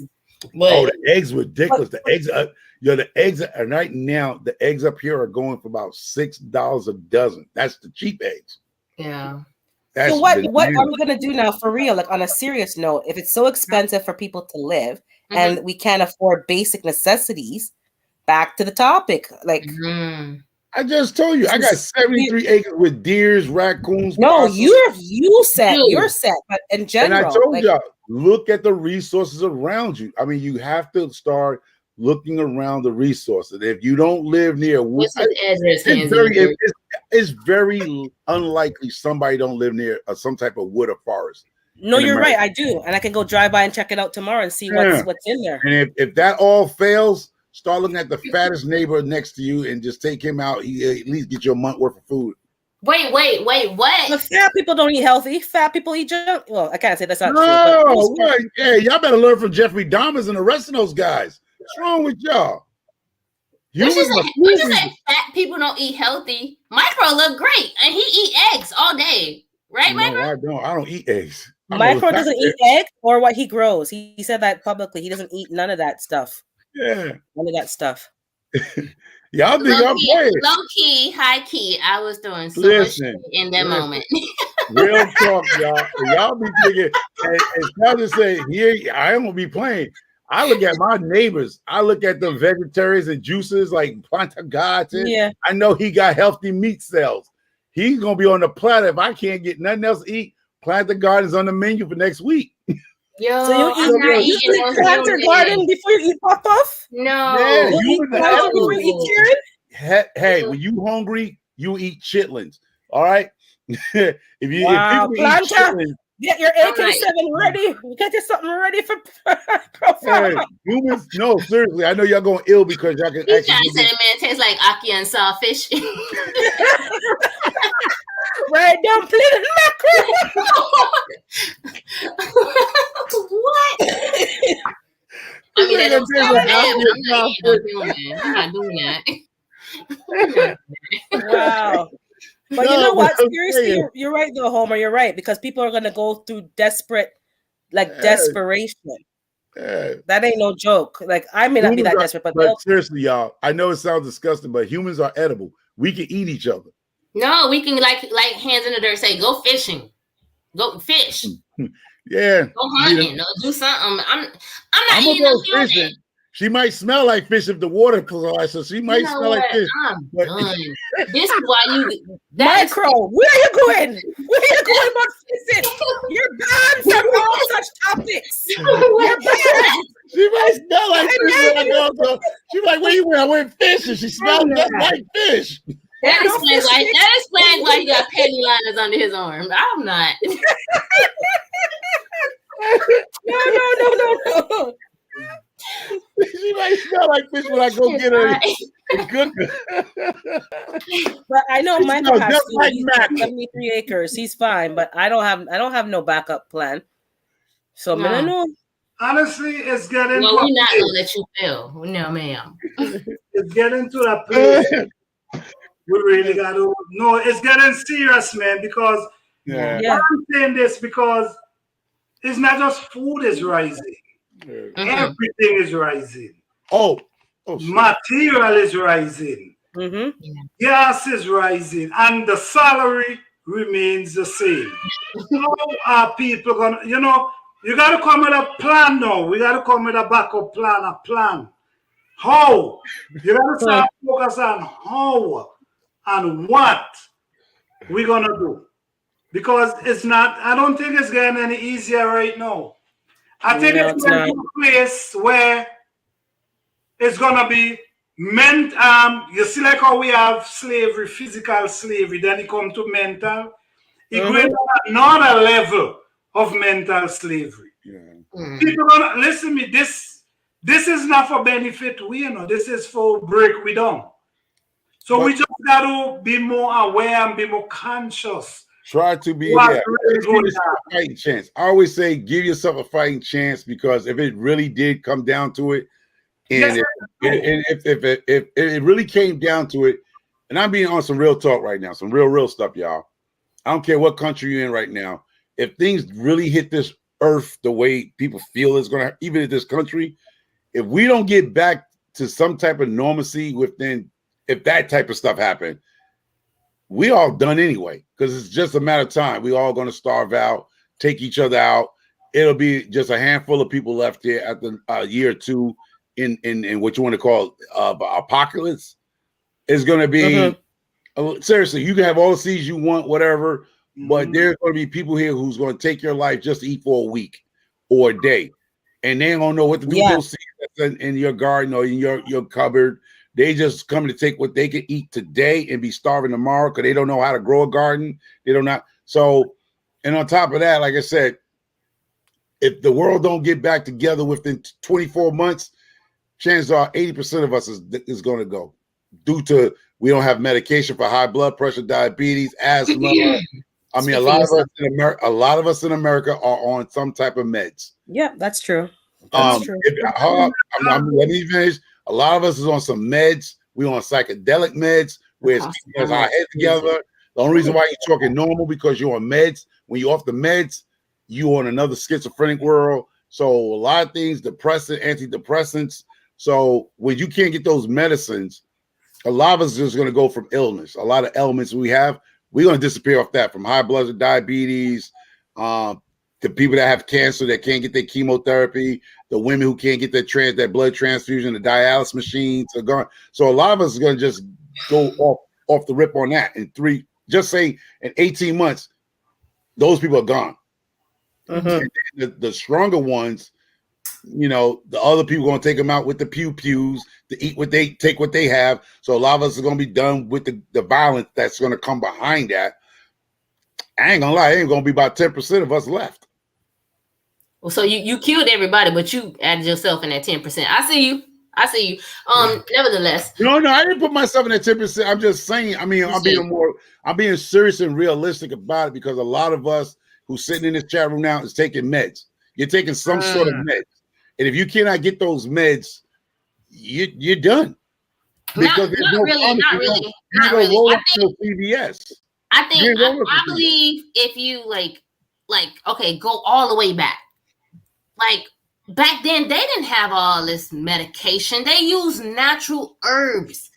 We just have to figure out which herbs. I beg to differ. Back in the days, they didn't have all this illness either.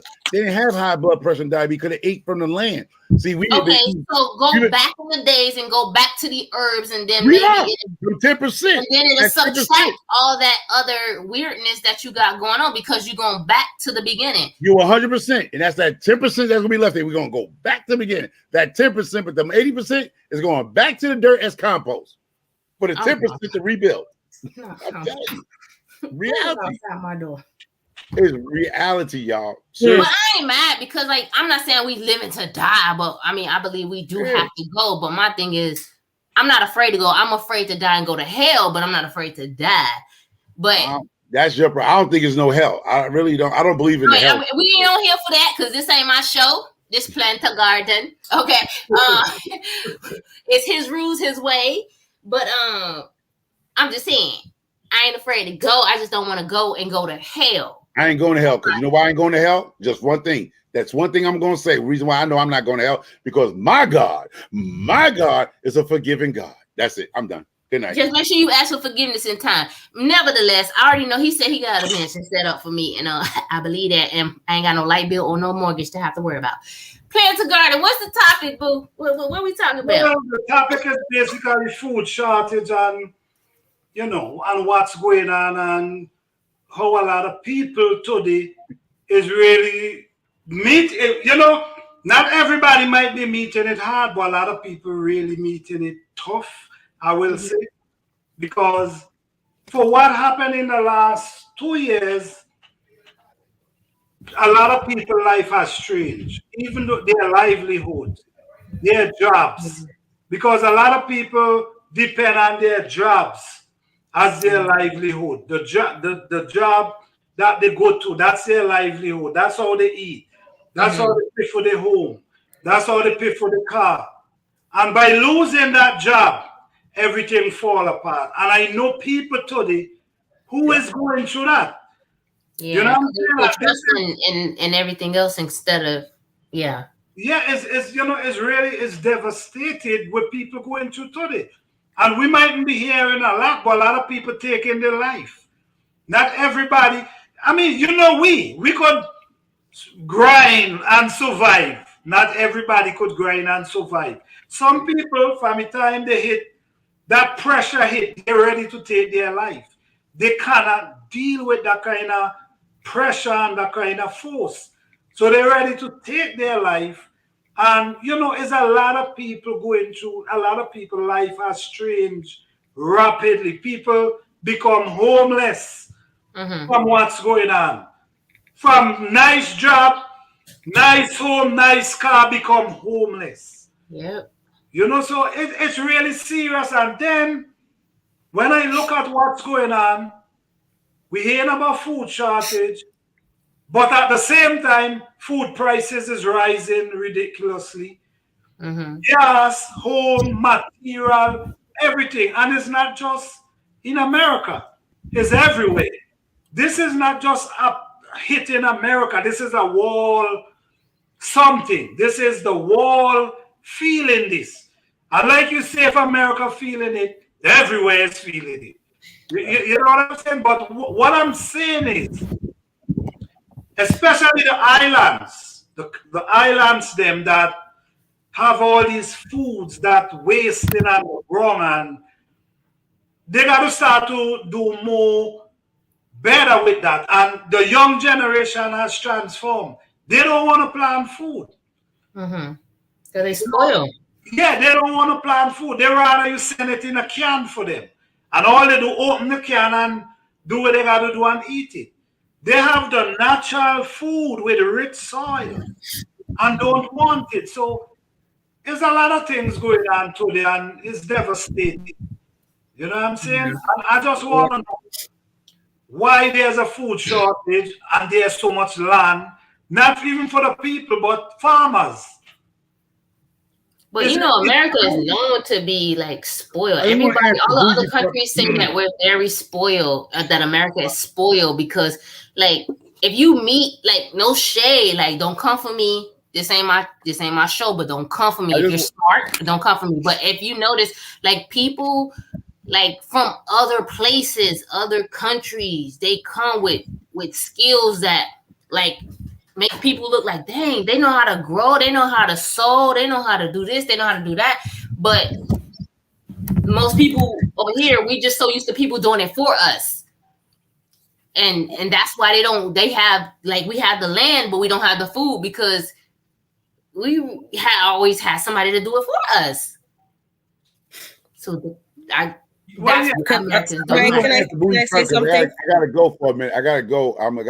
But Bougie Prepper, yeah. You asked a question about why do people in US got this Mad Max vision of things happening only.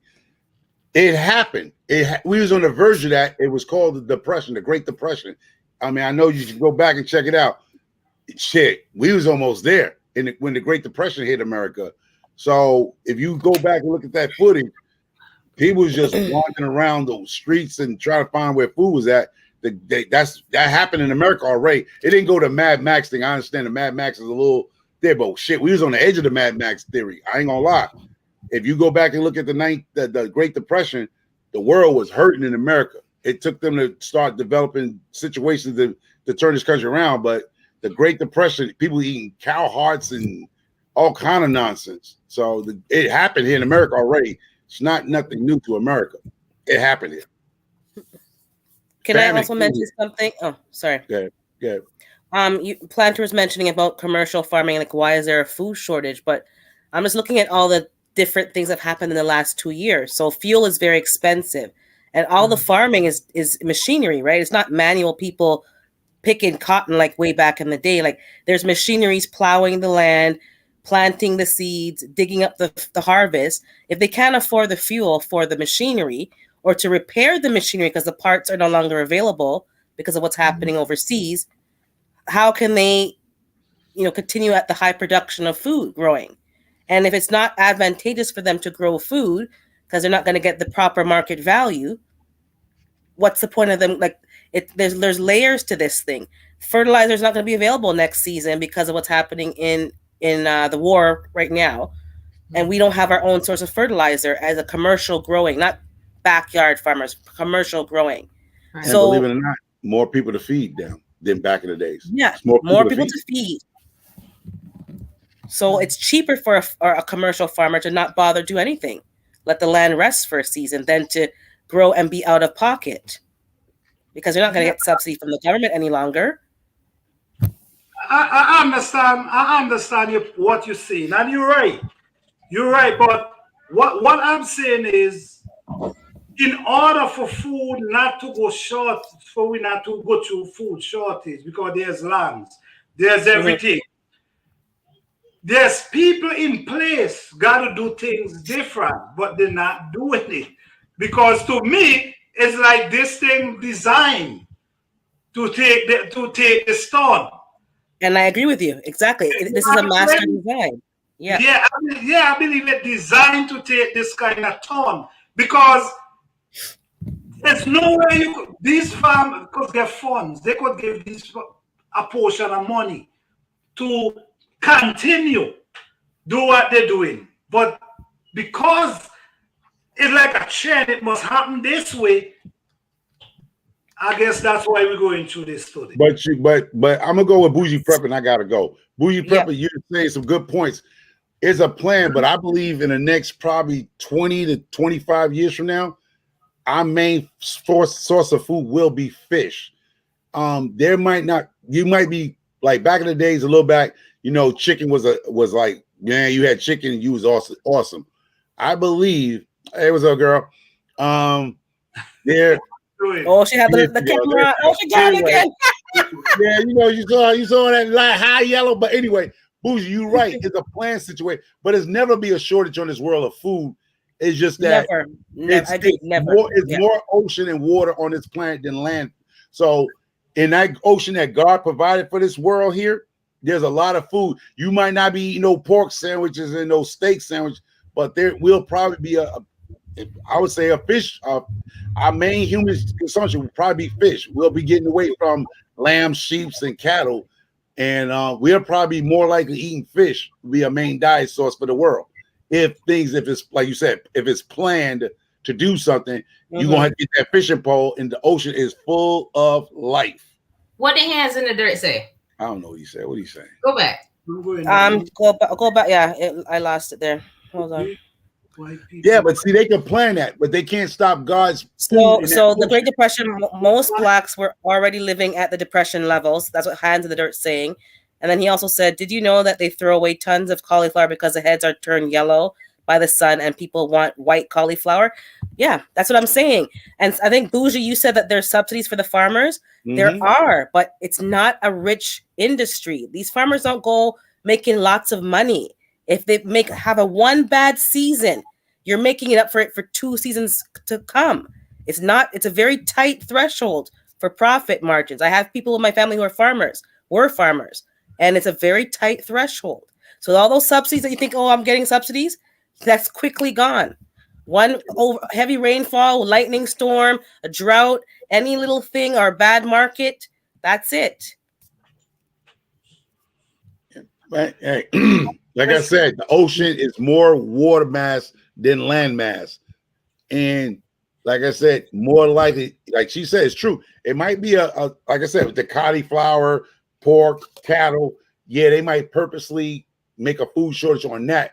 But that ocean out there in that Pacific Ocean is enough food to feed this world. So yeah, we might not be getting to eat bread no more. We might not have rice, but there's enough fish out there and kelp in that ocean out there, which is more water mass than land mass.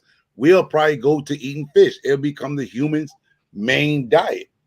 Mm-hmm. So Erica said, what? We did not eat crazy back then. Oh, wow. I don't, where, hold on, let me scroll back. He said, Erica? Mm-hmm. I think I passed. Hold on. I don't see her name on my lifestyle. Oh, I see. Okay. We did not eat crazy back then. Really couldn't afford it. A lot of people did not know they had certain illnesses because they could not go to the doctor. Could not. Okay. Yeah, but you got to realize a lot of people live longer than what we live in today. You're gone by the age of 70. You got to live in the 90, 110. Like she said, we didn't eat. They didn't eat hell. I mean, yeah, don't get me wrong. I'm not saying illness, but everybody, yeah, people had illness that they didn't know. But when you look back at our ancestors, they lived longer, and if it was healthy or not, they lived to be 80 was easy for us, the people that ate from the land. Now, the people that came into the big cities, yeah, they was gone by 62, 65. That's true, yeah. But the people in the South, if you're from the South, the people live longer. You got people to this day is 90, 110 years old. I know. My great-grandfather in Miami, I told you he born 1930. He's still alive, thank you, Jesus. And he don't do that. He don't play with like fake sugar. He don't eat. Like, if you don't make the cake from home, he not eating it. He don't do all that store-bought crap. Like, he real like picky about what he eat. He's very picky. So not like saying that everybody's gonna live like a grandfather. You know, everybody's not gonna live like her grandfather, but at the end of the day, right. And he got Jesus too. So Jesus is the man. 1 time, 2 times, all the time for Jesus. Okay, shout out to Jesus. I'm just saying. I want to touch on what Hands in the Dirt was saying though about the cauliflower being thrown away. So like that's part of the problem. I think people are just too picky. Like we're too there's a certain standard we have in the stores for products and food. And we've been trained by the media like it has to be a certain color or a certain no blemishes, and that's not real. That's not practical. At the end of the day, is that too bad? We're doing the problem as well. There's no money to be made off that. They're not going to give it to the people for free. They're just not going to grow stuff and just give it to you for free because it's all about the profit. It's just like the store he'll have a ham. He'll cut the ham. And instead of giving the ham away, he'll let that shit turn green and throw it in the garbage can. Just like KFC and them. A lot of them throw that You're stuff correct. in the garbage. Instead of giving the extra chicken to somebody that order a 10-piece, they rather throw it in the garbage at the end of the night. That's America. They're not giving nothing free. No, I agree with you, but I'm just saying we as consumers have also perpetuated this thing, because a cauliflower is a cauliflower is a cauliflower. But if it's not a particular color, we're not purchasing it, and they're not going to now grow it because it's not worth it. There's a whole cycle of this. It's like the chicken and the egg. But the poor people will eat it, but just say we're not considering the poor. We don't care about the poor. No, we don't care about the brainwash. No, it's not a brainwash. It's just that they could take that cauliflower, mill it into flour. They can give it to the poor, but they choose not to because they don't care about the poor. She's talking about the people like me who want to be bougie. We want the white cauliflower, but the yellow, because it turned yellow doesn't mean it's bad. But instead of them grinding it up and make flour or making some product to feed the poor in America, they choose to rather throw it back in the ground and say the hell with it. There's no money to be made. That's what I'm saying. They're not willing to make. They will not to make cauliflower flour or make something out and give to the poor that can't afford food. It's just like plants at Home Depot. I get a bunch of them. If the plants start looking dead, it don't look appealing to the people that want the pretty plant, right? I go and say, give me that. I had a guy in the local nursery. He gave me some peppers that was a little ahead. All it needed was some nitrogen, but it wasn't pretty. He can't sell it to the other people that want to buy the pretty, nice, full plant. So they rather throw it in God, but me, I'm going, hey, let me get that. But America's not going to feed that for people. America's not going to feed the poor if there's no money involved. Don't think because they give you them free food stamps, I think it's free, or them free, what they call the fab food pantries. Ain't none of that's free. It's being paid for. It's getting free to you, but them food pantries that you'll see pull up and everybody got their little shopping carts, that food was paid for already. They ain't giving you nothing for free. Please believe that. That's why a lot of countries find America to be spoiled. They find us to be spoiled. Even when I worked at Disney, I used to ask the people in the kitchen, how come we throwing away all this food? Oh, because it's been over an hour, but we can feed it to the home. I literally asked the manager, how come we can't give it to the homeless?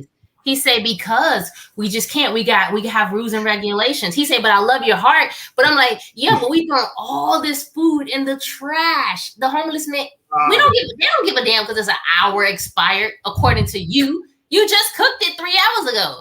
You know what I mean? But it's weird. Let's play the opposite. Let's play the opposite now, Mrs. Queen. So you want to give the food to the poor, and I'm the same way. We want to give the food to the poor. It's wasteful. Why would they not give the food to the poor?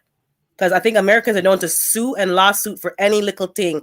If I get sick from that food, I'm going to sue you. Now Disney's going to be, the company's going to get sued because of the good intent, yes, but now people take that and twist that and use it against you. So now people don't want to give because, companies get sued for everything.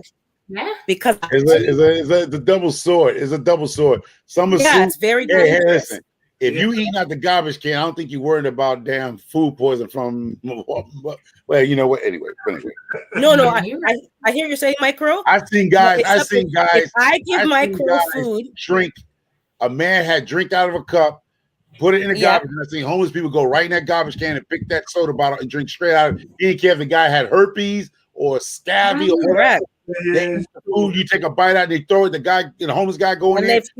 They eat it. But they can't sue you. They can't sue you for that drink or that food that you threw in the garbage. Right. That's what I'm saying. I know what you're saying, but that's I know what you're saying. But see, we can't play that too because we can say everybody's not going to sue. How many times you brought something from the store and never returned it because it was broke? You know how many times I've done that? I went all the way home and damn, this is broke. I ain't going all the way back now. Not my cheap, but I want my money back. I'm going back the next day. You give me money back. Hold up, but a lot of us don't go back and get those rebates. You see when you go to Walmart, they're like, you want the insurance on the iron? You want to take that? It's $19 for 2 years. No, I'm not doing that. But a lot of people will. 2 years the iron go down and bring the iron back with the warranty. Me, the iron was only $49. I'm just saying, I'm the same way. I like to give people, and I don't see. I hate food in the garbage. I hate that. I think that's disgusting to me. Yeah. Like someone could eat that food and feed their family, but I'm telling you, I had a know. grocery store that we used to work with and used to give us stuff for free, and somebody went and complained, and that just ruined the whole setup, and they canceled the program. Yeah. Well, attention, America, if I give you something and you try to sue me, I'm gonna find out where you live and what about it. And what about it? Who wants you to do? Oh God. Well, you might not be going to hell, but you sure it's just a very unfortunate thing. But I think Michael was not be going right, to hell, as he but mentioned be in that before. waiting room, There is no food shortage. There's The food. waiting room. What? He said he got a man prepared for me. Come down and vouch for you, goddammit. No, he made me in his own image and likeness. Okay, he said it, and I believe it. Oh, good. You've been talking about doing something to somebody. I just say because I love helping people, but you got a point though. Like they can come back for you. I'm just saying it's not in your best interest to come for the queen. I'm telling you. I got folks in different area codes. What's it? Oh, y'all funny. It's 10 o'clock, y'all. I gotta movie with the hubby. Sit in that precinct for a little bit. You might not go to prison, but you're gonna sit in that precinct for a Who little going bit. to prison? I said it's just like you might not, like you said, you don't want to go to hell. I'm not going to hell. My name is already written in the Lamb Book of Life. Ask about me. I'm just saying, and it's spelled correctly. I'm a child of God. I'm under his armpits already. Y'all just don't see it. That's why I'm clear. Okay. Nevertheless, you were clear. You were clear. You were clear. Everclear. I'm gonna call you Everclear from now on. Everclear. Everclear. But yes, man, my pet name. Man. You're welcome. Thank you. I appreciate you too. I gotta go, guys. Y'all stay blessed. Thank you, Michael Farmer. Stay blessed. I appreciate you. All right now. Thank you. Good night. Good night. Good night. Hold on, a lot of fun, a lot of jokes. I'm telling you. Yeah. You have to laugh. You have to laugh, right? Of course. I enjoy it. Yes, if a lawyer tell you the homeless person, let's sue because they should have. I'm telling you, I know people who done some good things and it gets spoiled up. Yeah, it's true. And you know what? Now you bring up the point, it do make a lot of sense. Because I was saying as well, why they don't give people that food instead of trade away. But you're right. Mm-hmm. They will give them for free and they will turn and sue them if anything happens. So you have Correct. a point. You definitely have a point. I'm simple. I'm like, let them eat the food and enjoy the food. But people in this world is not that simple. They're very wicked and very they want money or they want to, short. My mind doesn't work that way. So I can't really understand why they're doing it, but that's what they do. I'm telling you, I've seen it, I've heard it, and it become now companies do not want to give. Restaurants will not give unless it's going directly to a proper food bank or some kind of legitimate thing. Wow. They're not just giving. They're not doing that no more. I understand. So I agree with you. There's food out there. There's land out there. There's farming potential out there. But we have to go back to raising our own food and our own, animals and so forth. Because thank you for being here. I appreciate you. All right, hands in the dirt. They're not going to do it for us, right? They're not going to do it for us. You mentioned one time, Planter, that you don't go to the store really. You have everything you need. You grow it yourself. Because the truth is, I try to grow as much as possible. Then I don't eat meat, so that's a part out of my. You know what I'm saying? So basically, do you eat fish or no more fish again? I eat fish for a while now. Just ital.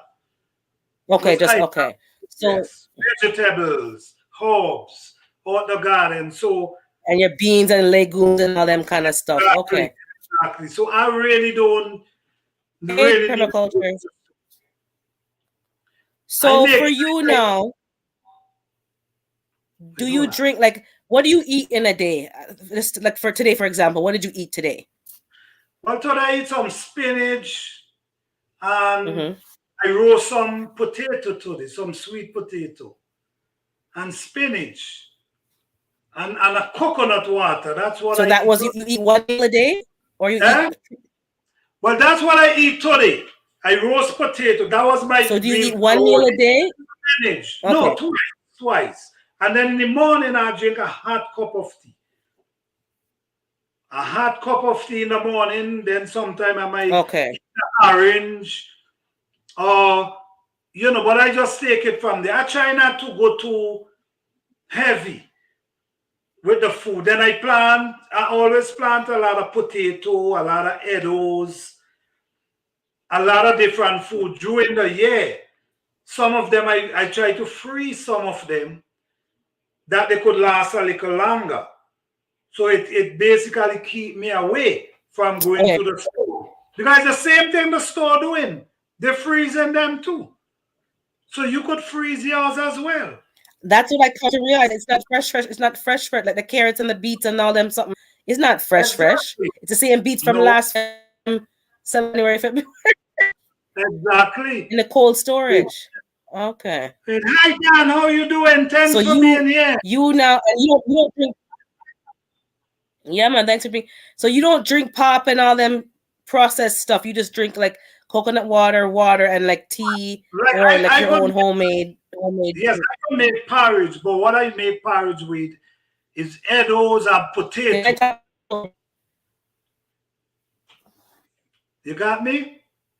Mm-hmm. I make porridge with edibles and potato. Like I I'm just thinking like if I were to eat like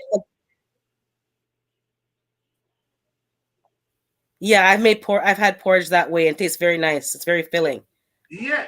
I'm trying to see how I can scale back and eat more from the garden and not rely on the store Yes, that's per se. basically I'm trying to figure, that's basically what I'm trying to do. Stay away from certain food. You know what I mean? Because there's a lot of you could use potato and do a lot of things. You could use potato. that's what I realized. You could make porridge from potato. You know what I'm saying? Sweet potato. So what is your having it? Like, you don't put condensed milk in your stuff, do you? No. Don't use condensed milk either. A matter of fact, I use my own milk. Did you hear me? Did I cut out? Oh, I'm saying, like, for instance, you don't use condensed milk. You don't use no sugar. No. No sugar. So you're just straight like little. Yeah, I try to stay away. I try to eat what I grow. That's what I try to do. What I grow, that's what I am eating. I try to stay away from the processed stuff. If you could freeze it, I can freeze my stuff as well. Like my okras, I freeze tons of okras. I froze my okra I grew okra for the first time last season. So I did freeze some. I froze some of the green beans. But if the power goes out, that's what I'm concerned about now, because if the power goes out, I don't know, all that food I have freeze up, it's gonna ruin. So I don't know. That's not a problem. Yeah. Well, it's always wise to have a backup plan, a generator. Hey, good night, Tori. Good night. Thank you for being here. Yeah, man, thanks for being here. To have a generator for a backup plan in case anything, because if current go in the summer, all your food could get spoiled. Right. In the winter, I can put them outside in the snow. I've done that before. I put them out in the snow. Exactly. But in the summertime, and then it's like, that's what I'm saying. Like, we all kind of ready, but we're not fully ready. Like, I haven't thought through all my steps. So I have a pressure canner now. I know Hands in the Dirt got a pressure canner. I'm going to try to start canning some stuff. But even if something happens, I would. You're freezing up. You're freezing up. I'm still here, but it's freeze up a second. It freeze up. Okay. Yeah. I think it's important to still have as much fresh food as possible. So I'm hoping that I'll still be able to do that even if some event happens. But Right. you guys got me thinking. You guys got me thinking. No, Got me you thinking. got to be prepared. Wait, let me answer Dan. Yeah, Dan say Planter Garden TV, you vegan? Well, I just look at myself as somebody who just eat from my what I grow. I don't say vegan. I just like to eat food with no salt. I try to stay away from the salt, stay away from the sugar. Just try to grow stuff that I plant. And Mm-hmm. like I said, if you could freeze it for months for me, I could freeze it for myself as well. So what I do, like Edos and these things, I will peel them and Mm-hmm. froze them. So from Okay. time to time, I just take them out and then okra. Then sometimes you could just cook okra alone with nothing. You could cook okra with some potato, with a few Edos, and you don't no meat, no salt, none of these things. And I've been doing it, and I think it's working. I'm not Okay. gonna tell everybody to do that. That's what I do. But I can't, because you see the thing about it is, Mm. if you're not eating salt, there's food you got to eat to give you that salt. You Yeah, understand? the mineral. You don't want Yeah, that the mineral. salt. You don't want sugar. There's food you got to eat to give you that, but it just getting it in a natural form instead Mm-hmm, of mm-hmm. how they preparing it for you. If you don't want to eat meat, meat is protein. Then you got to Mm-hmm. find food that is protein, because now you got to keep your Yeah, body going. you're right. Yeah. Let me see. You're freezing up. Yes, Dan. So basically, I watch those guys growing up. Hey, teacher P, how you doing? Yes, I watch Oh, hi, guys teacher P. eating, and they never used to eat salt and these kind of stuff. They just ital. Mhm. The beans they cook. I've done ITIL temporarily, and but then again, like I don't know, I did not know that ITIL meant no salt because I was eating sea salt and I was doing like Oh certain yeah. things.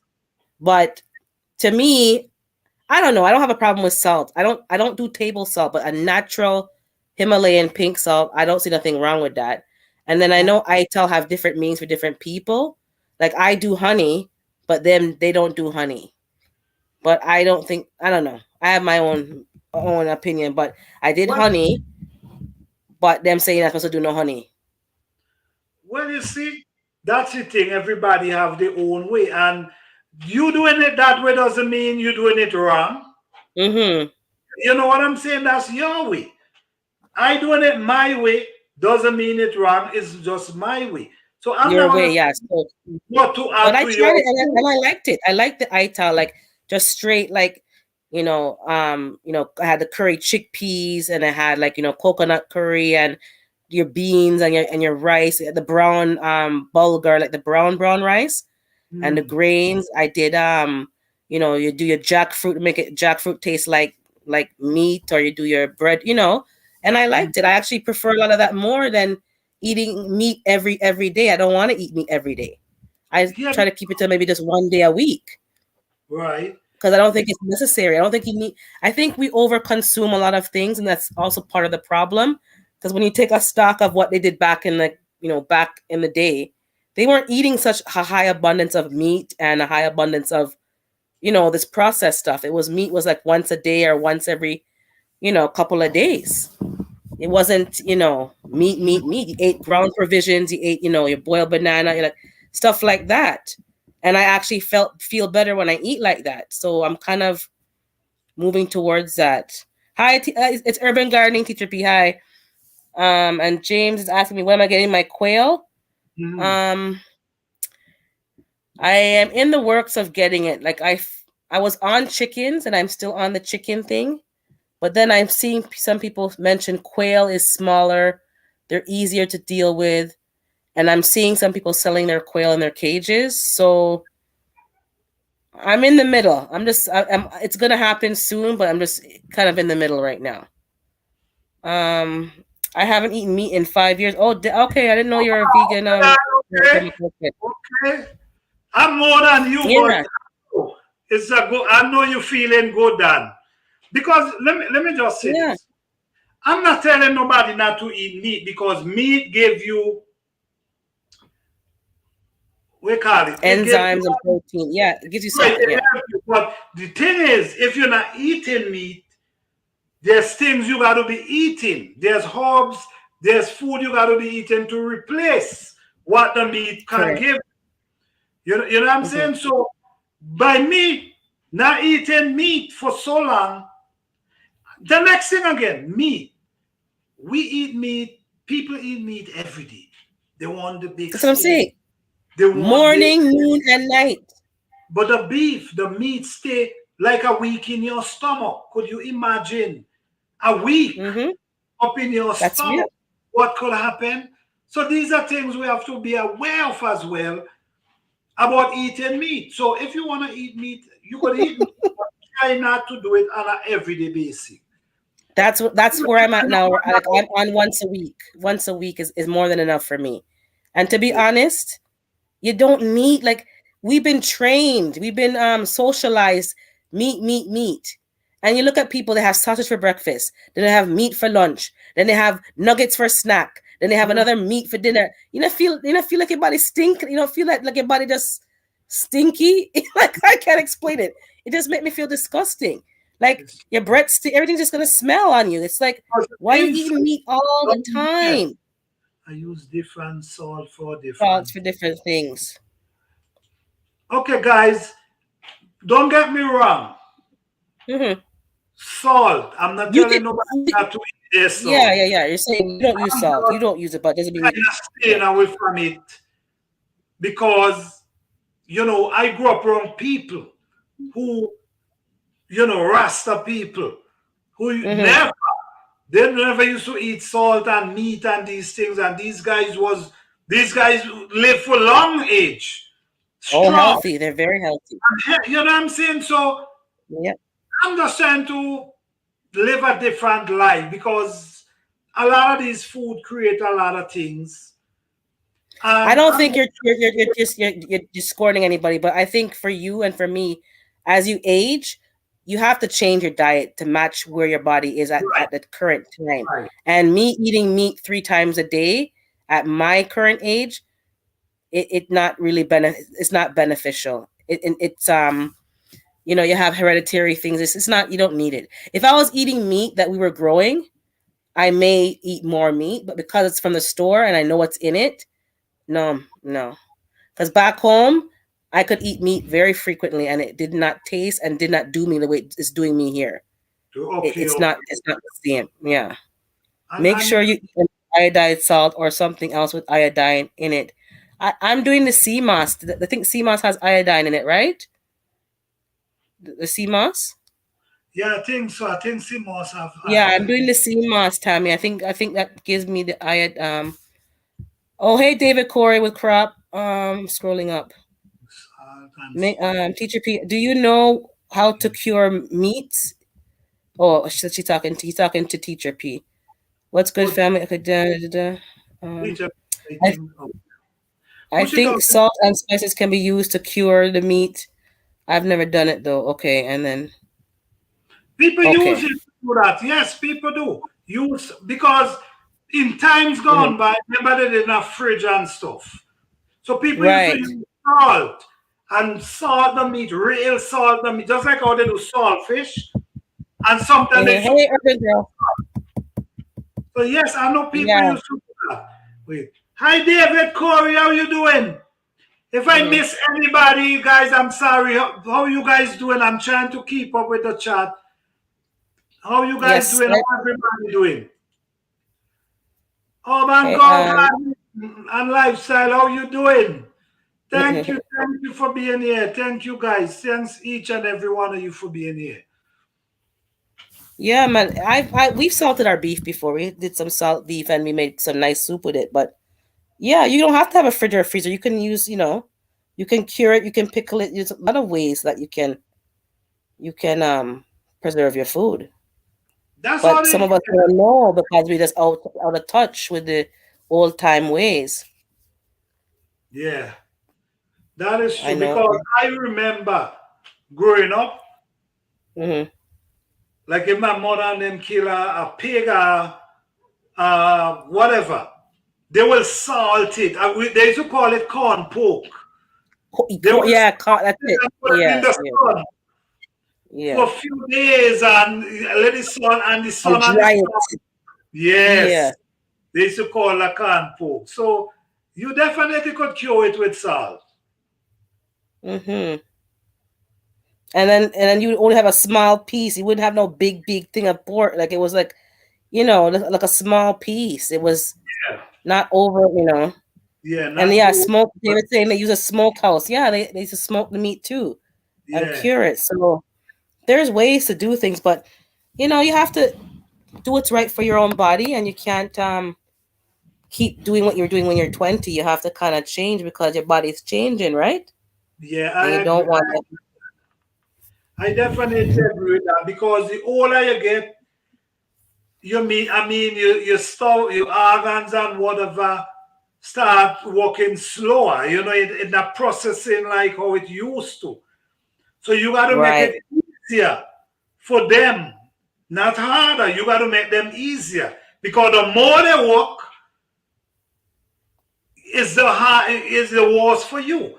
The less It's a work you know what I'm exactly. saying? Yeah. It's like you're running them out of time. Right. And then by the time you go to bed to sleep now, the stuff is still sitting in your stomach, rotting, and it's not doing you no good. It's not doing us any good. So, That's why. people can eat whatever they want to eat. My sister was ITAL, but now she eats a bit of fish, but she don't eat meat. Yeah, and it's her body. It doesn't work for her. The meat doesn't do her any good. I eat meat, but I eat it only now maybe once or twice a week because I'm finding it's not. I'm doing more of the fish thing right now because I don't find the meat doing me no good. Because the Okay. meat that I'm getting nowadays is not what I got as a younger person. My Right. dad, same thing. He's in his 80s, but he him not eat like how you sit down and eat like your meat and your rice and your potato. He eats like vegetables and a bit of meat. If he has like hard food, he'll eat that separate. He doesn't eat all at one time like he used to because it just Mhm. sits on him and he can't digest it like that. So, for him, he has to do that. My other sister, same thing. She does more juices and smoothies and stuff like that because the hard food just doesn't, we all getting older now and what we used to do can't work for us anymore. Unfortunately, we just can't.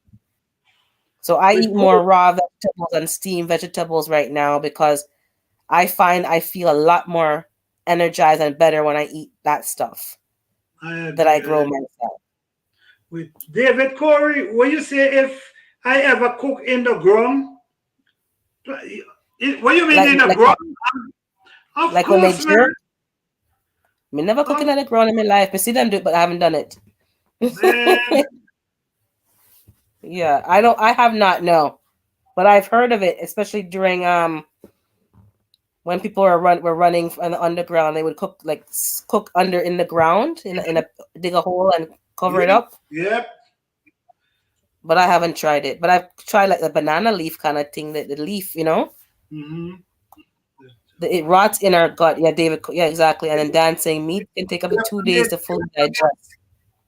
I listen to Master Herbalist. He breaks eating down. Yeah, there's a science to eating that we have to kind of learn, and it hogs in ground. Yeah, Yes. I'm like watching herbalists and people like that, and I don't know. I think it's a better way to live, and I think it's for me it's becoming more ital for me, more alkaline.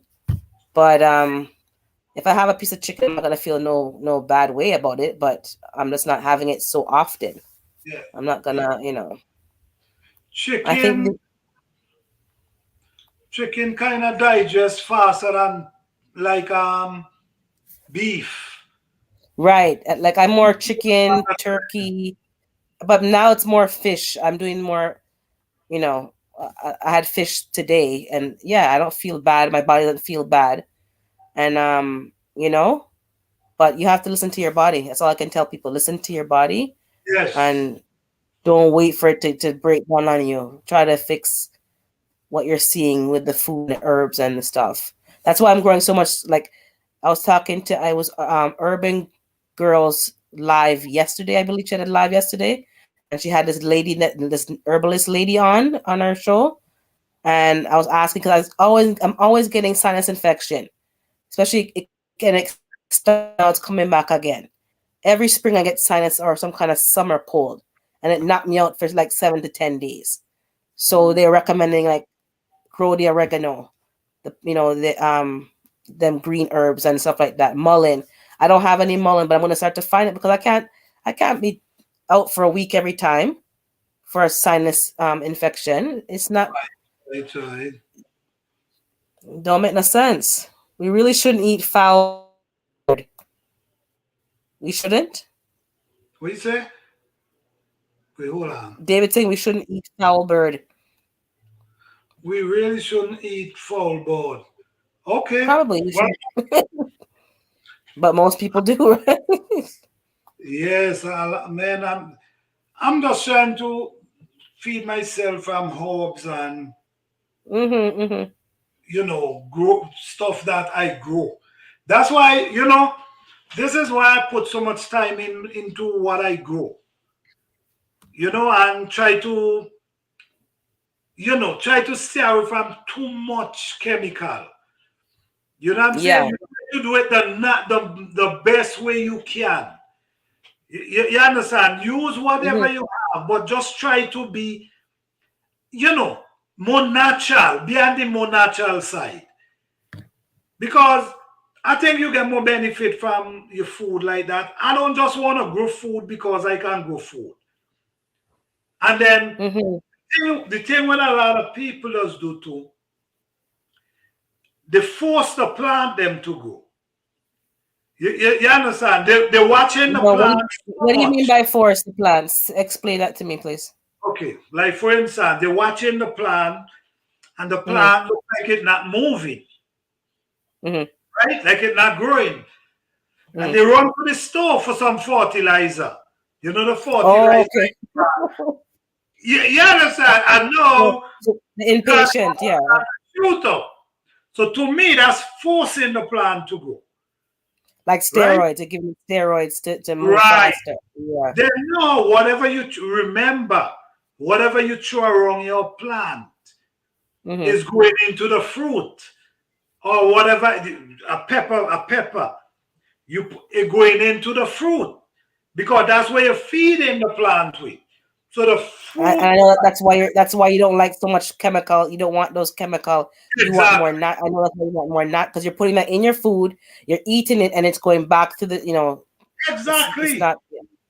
Yeah. So as a person, this is why I just say, as a person who growing their own food, Mm-hmm. try. I'm not saying you're gonna do everything natural stuff, but try your best to go as natural as you can. It might be 100%, but try your best to go as natural as you can. But I think you're right because what I realize is that for me, I can't speak for nobody else. I was getting the fertilizer because that's what you kind of sort of brainwashed because you go to the stores and this is what it's showing you. You need X, Y, and Z to grow a garden. You need to Mhm. spray this. You need to have that. And now it's like I'm kind of stepping back and eliminating that kind of stuff, and the food is still growing just fine. My only Exactly. problem is the insects. And if I cover it with stuff with mesh and do other things, then the insects won't bother the food or the animals won't eat the food off. But once you put it in some regular old dirt and some manure, my dad did that for years. But the only thing that I've added to my dad's garden is that the leaf compost and the what do you call it? The compost tea. Mm-hmm. The compost tea, and we started doing the banana water and other natural stuff to help the soil. And I went there today and helped turn some of the soil in the beds. You want to see worm everywhere, worm. That's good. All That's healthy bugs in there. Natural soil, plus we put the leaf and we call it, what's that other plant? I keep want to call it camphor, but it's not camphor. What's the plant called? I always mix up the name. That plant that people use and it has nitrogen in it, and you use it for fertilizer. I forgot the name, but you guys know what I'm talking about. This plant that starts with a C. And all the natural stuff, and it's working wonders. I even went into my grow bags today, and you want to see worm. I didn't see the worm is as big as my thumb. I said, "What is this? Big fat worm in the grow bags." They found their way into the soil, and they're in there, giving me the worm castings. So you don't have to do all that other fancy stuff. that's That's what exactly I'm learning. I'm keep it simple, and the worms are coming. Oh yeah, that's it. Comfrey. Thank you, David. Comfrey. I keep calling it camphor, but comfrey. I got a piece of comfrey from their garden, and now I have it. So now I'm using that, and I'm just telling you, it's working wonders. If they want to use fertilizer, go ahead, but why spend the money when you don't have to? That's exactly what I'm. And Why spend? Yeah. if you know, and this is the thing I've been trying for. This is basically where my video was about. That's why I show everything. I show how I get my. I show I'm walking through the bushes with my bucket, grabbing my. The jungle. You got into the jungle. Sorry. I do it. I have 300 pounds. No, yes. So I basically trying to show people things you can do without spending money. Right. You know what I'm saying? And produce a good healthy garden. Because I've been doing it for years the same way. And good healthy garden. So you don't need to be spending and buying this, and you know what I mean? You could do your thing simple and still able to bring out a nice garden. Don't spend a bunch of money. I'm telling you, I am the real Tarzan is they've seen the real Tarzan. He has 3 comfrey plants, and then Dan is saying all the bacteria in the soil is being killed by excessive nitrogen. Yeah, that's what I've come to understand now in this community. So the soil is rich. I'm telling you, it's rich.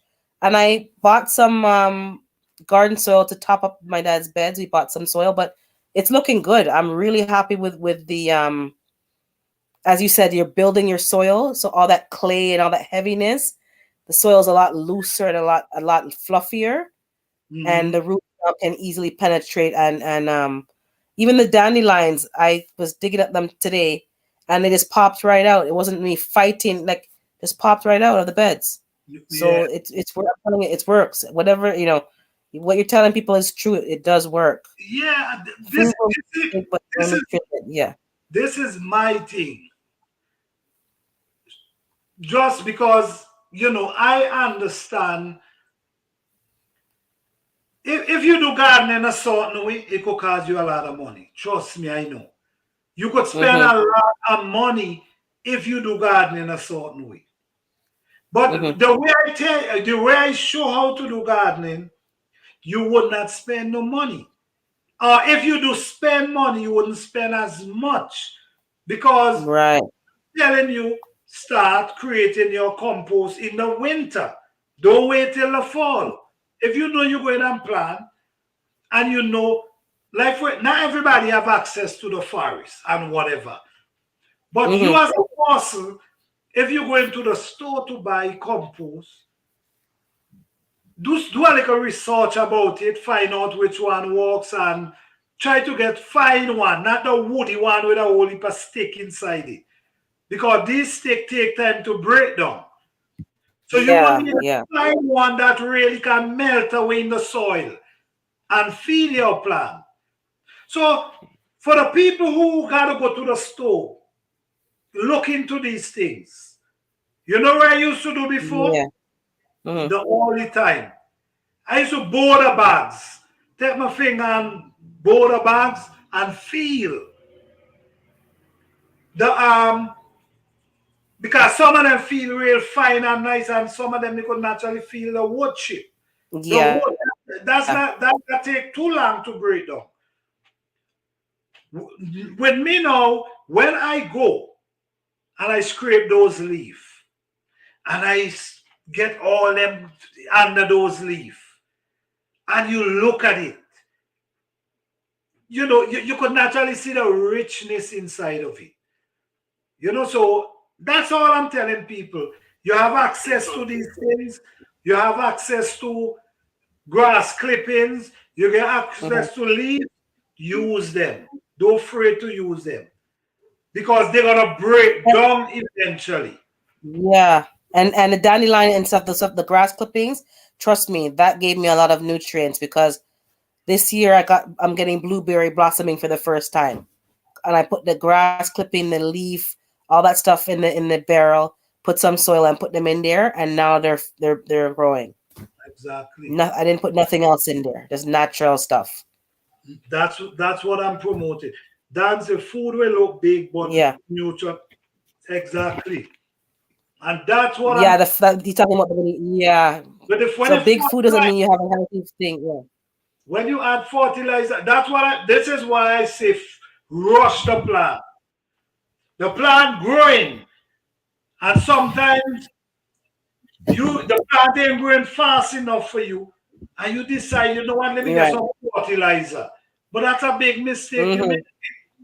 Leave the plant. That plant when it's ready to shoot up, it will. You ain't got to shoot because that ending up in the food of the plant. And then it taking away the nutrient, the minerals of the plant. Then you just have a big fruit with nothing inside of it. And this is No why, substance. Yeah. no, Yeah. exactly. This is why, and even the herbs as well, you got to be careful with the herbs as well. I would not add nothing to my herbs them. Mhm. Absolutely nothing. The only thing I will add, go to the bush, grab some compost, put around them, just like what I do with the other plant. Because the herbs suck in that fertilizer as well. Then now, Yeah. the fertilizer sucking where the herb have to offer you. You catch what I'm saying? I catch what you're saying. It's like yeah. There's yeah. Listen to It's me. just It's just my way of growing food, okay? I'm it's just not even just sharing my it's not even just thoughts. your way. It's the old way. It's the Right. our ancestral way. Because my grandparents didn't have all these fancy things for planting and yam and them cocoa. They had to just work the soil and put make like the natural ways. Right. And their food was very healthy. They didn't have they couldn't afford all these products. They could barely afford, And they don't the need suckers it. and the seed. Yeah. I'm going to the chat. It's feeding the soil forces the plant to be healthy. That's what David's saying. Dan is saying large corporations deceive us into believing that we need NPK to grow food. Big money making products. And the thing with that too, all these companies, there's more to growing food than just NPK. Doesn't soil have like the whole minerals composition of everything in this metals and all the different things? It's not just NPK.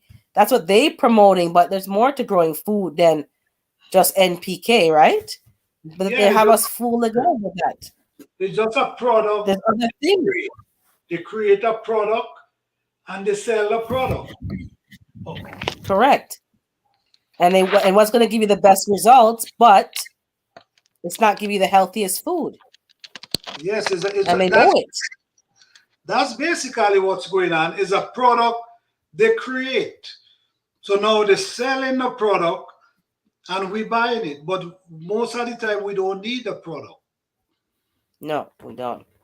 You know And the product cause more problem. It make the soil almost like a soil sterile and you have to use the product now to get any results from your garden. That's what I realized. Once you start it, you have to keep using it, otherwise you're not gonna get no thing in the soil, no life in the soil. Right, because I don't kill the soil.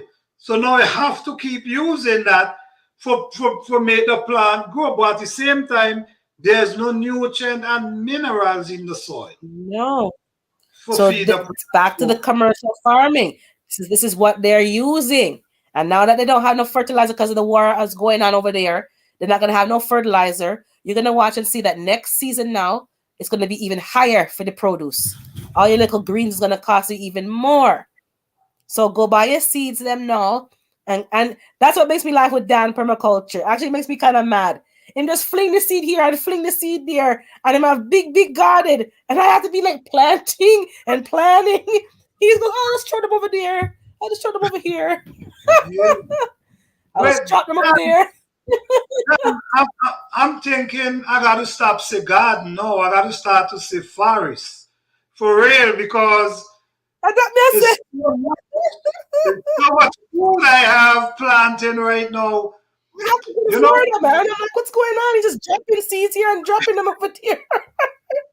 No, he doesn't even try. He just goes up and just drop them and see what happens. I'm like, me have to go plan and dig up and till up and say, oh, I have moringa. Oh, I have blueberry. Oh, it made me laugh.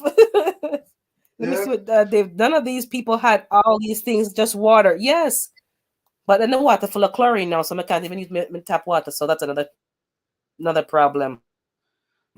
But you know what? Let me just say this, right? Yeah, let me see this. I go to the forest, the bushes. D7E to the animals being killed in the spots in that spot. Birds. Mm-hmm. You hear me? Yeah. Say that again. Say that again. My internet choppy. Huh? You hear me? I can hear you now. Go ahead. Yeah. Okay. Yes. Like for instance, right? I go through the forest.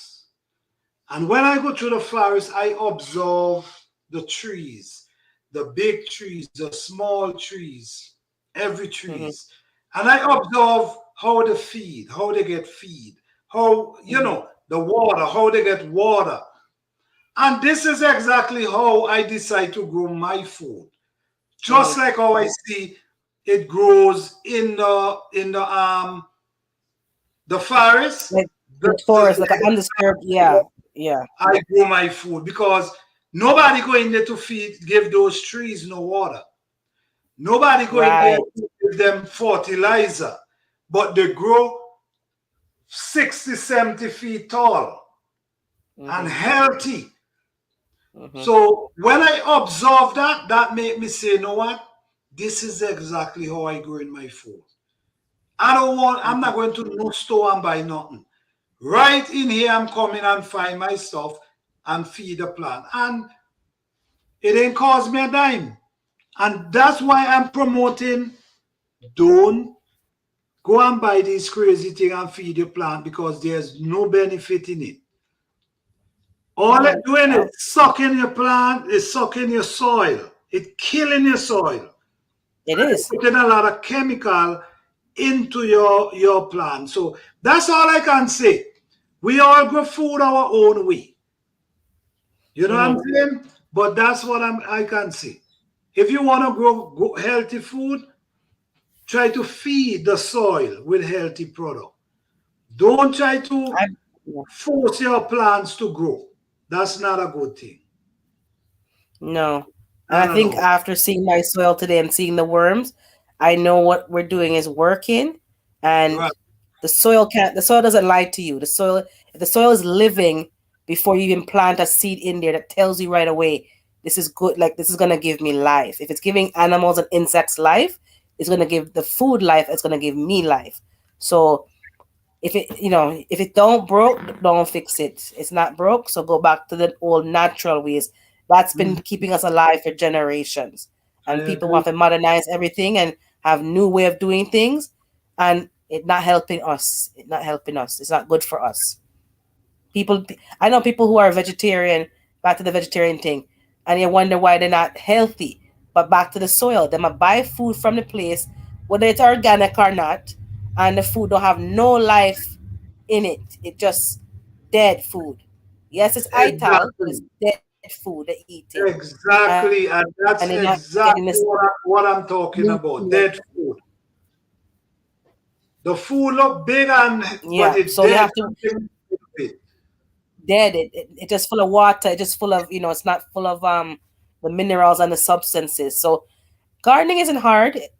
If I can do it, anybody can do it, to be honest, because I was raised with a garden, but I didn't really do it until I have my own garden. And my family's like, wow, you're taking this thing serious now. I'm like, yeah, I don't want to rely on nobody for nothing. Because when I have to go to the doctor, who's helping me at the doctor office at the hospital? Nobody. Me alone there, take care of myself. So if I want to avoid going there like the plague. I don't want to go to no hospital or no home or nothing like that. That's And how I see. I'm staying away from those things now. No. That's So exactly I have a how I cold. Me heal my body with the natural herb and the natural stuff. I don't have to take no medication. I didn't take no pill, no nothing. That's the natural herb, and I'm feeling better. I'm fine. Yeah, you see, So that's what you I'm know, promoting. sometimes when if I talk, like if I say something, I'm not a scientist. You know what I'm saying? So Mm-hmm. to people, they're not gonna understand. Oh, what the hell? He ain't no scientist. So you gotta basically be a scientist to know these things. When there's common sense, you know what I'm saying? If you're doing something over and over, it's gonna become known to you because now you learn and understand a lot of things from what you're doing. So you ain't Mm-hmm. gotta be a scientist to know these things. Like when come and growing food, I ain't gotta Mm-hmm. be a scientist to tell you certain things because I've been No, growing food for a long time. You know yeah. what I'm saying? But We the all science will back up what you're doing. The science will back you up if they want to compare it to science. When them look at the science, what you're saying is going to be back up with science. Because what you're telling me definitely, is science based. definitely. So this is why all I'm doing is just, I'm gonna just keep doing what I'm doing. Yeah. Simple as. Someone's upset.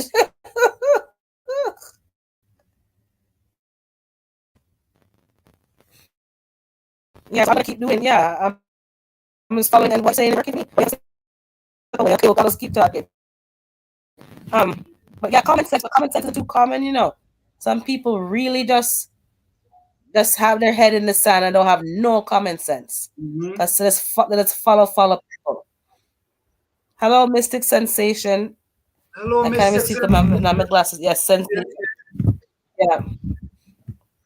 Oh, Dan was laughing at work. I spent less than an hour in my garden daily. I mean, I'm telling you. Every time I see him Man, fling the seeds down, I'm like, when you know what you're doing in the garden is become like, you know what I mean? It's become simple because but you you're already, right. You and Dan are right. Nature yeah. is doing it without us. So why are we working so hard? Something don't make no sense then. Then I said, you know what? I'm When telling you see you. Dan putting the seeds down, I said, hold on. I'm working too hard because he's not doing half of what I'm doing. And I have big forest and big tree and everywhere you look, you have food. Every corner you look, you have a piece of food He somewhere. don't put in the work. He don't put in the work already. So all he doing is just walking and Maintenance. taking care. Right. The work already put in. So now me get smart now and say, okay, I'm in a cold climate, yes, but how does nature work where I am? And just copy that and make sure I plant enough that it crowd out the weeds. So that when the weeds come, the plant them crowding them out and they're stable and so that's what I'm like. They work too hard, but what I dig and I chop and no. This is too much. I'm hot and I'm tired and it's so that but I said, no. I'm working too hard. So now, same thing. I put the potatoes down underneath another plant, and your companion planting, and that's what I'm doing now. The majority of my gardening techniques is it is basic common sense. Same thing with me. Same thing, Dan. Common Sense. sense. You see, it's a lot of things I just want to say within from my experience with the garden, but I just hold back a lot because sometimes people believe you feel you know. It ain't no feel you know, it's common sense. And when you're doing it, like what Dan telling you there, Dan know exactly what I'm talking about. When you're doing gardening for so long, everything come natural to you. Right. Friends, a lot of things start to reveal to you. You start to know when a plant like. You know which area in the garden this plant survive better. You know all these Right. things. When you share the information, it's not about you trying to think nobody. You just sharing that people could gather information and maybe they could pick from you, they could pick from me, they could pick something from Dan. You understand? Right. You getting knowledge from everybody. So when you learning, you got to have an open mind to learning, not believing. Because I'm still learning. I'm not gonna tell you I know everything about gardening. I'm still learning today. You check what I say, you never stop learning. But there's stages where you reach, where you could look back now and you could tell a person, well, watch now. This and you know, this plant like more sun, this plant don't like too much water. You could share that because you know now. But you learn every day.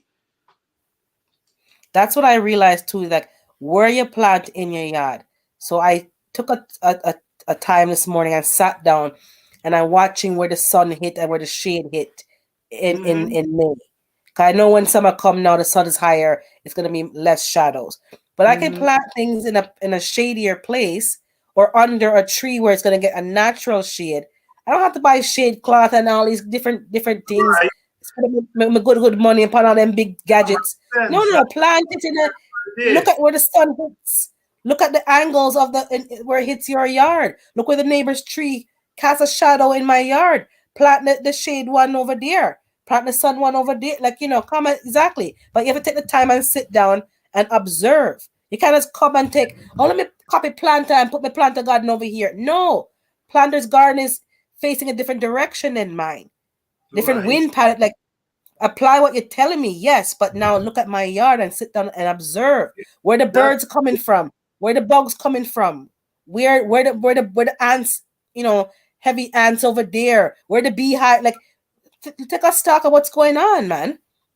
This is the thing. The thing is, I'm telling you stuff. I'm telling you things. You got to apply them in your garden. You get what I'm saying? If I tell you that peppers love a lot of hot sun, then you got to figure out, okay, if pepper love a lot of hot sun, I got to plant it where the sun is shining. You understand? So the cooler plant that need cool, like you said, you plant them in the cooler area. That's right. That's why it's important to know the plant. So you know exactly what the plant need and where to plant it. Right. So over the years, and just let me tell you something. The thing about me is, I take garden real deep. I don't know about other people. Me personally, I try to learn in the garden because I know I never stop learning.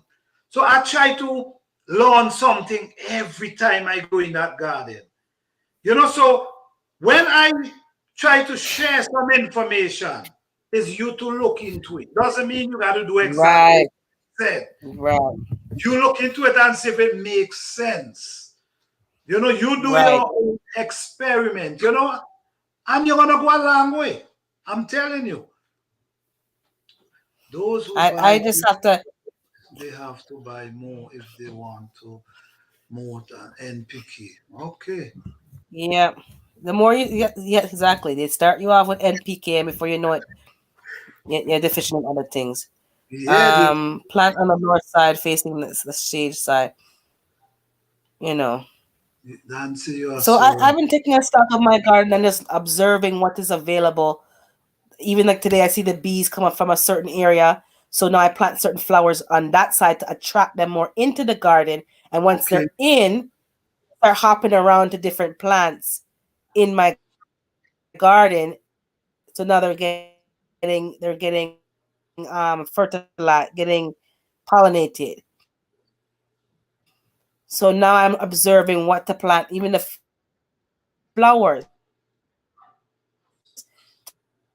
to attract more in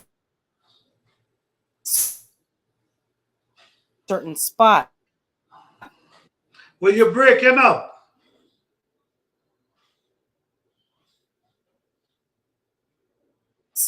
Because you don't want You're breaking up.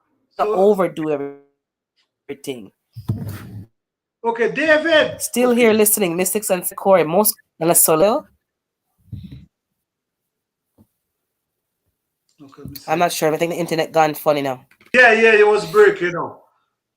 Most Okay. unwindable. I'm saying, yeah, loose soil is very important. I'm just saying, yeah, he's right. Because it just made the plant work harder to grow. Can't get the roots, can't spread the roots out. I did not know what I was doing. I go buy the bare root strawberries. I make a plant them like me a big farmer. I make a plant the bare root strawberries. When me go back the next morning, I realize me plant them upside Yeah. down.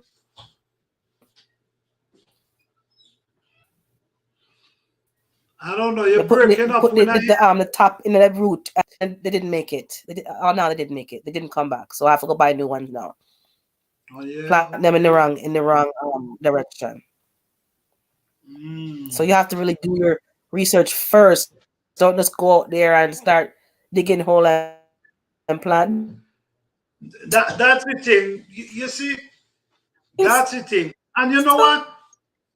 Sometimes we listen me. I At take God. least kind of find out how to do it properly first.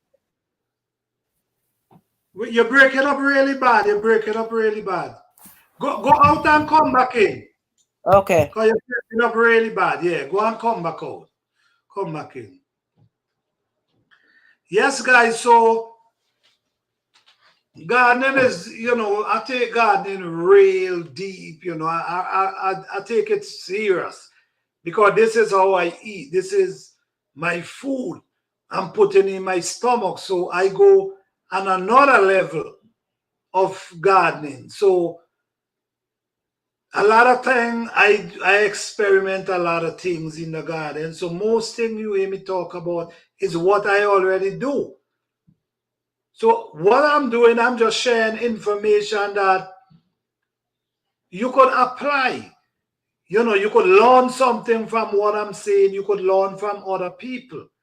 But my thing is, if you're growing food, try grow natural. Yes, one of the principle is learning how to observe nature, garden, growing areas. I agree with that. I agree with that. I agree with that. And what I notice, when come on gardening, and I notice the people who when you observe nature, because through nature you learn a lot of things, even about your own life, even about our own life story. We learn a lot through nature. That's why you see I do so much with nature. I observe nature. I plant the way I see nature. I feed my plants the way I see nature feed the plant in the bushes, in the jungle. Nobody go in there with no food and fertilizer to feed nothing. we could do the same. We know that in the forest, I know in the forest,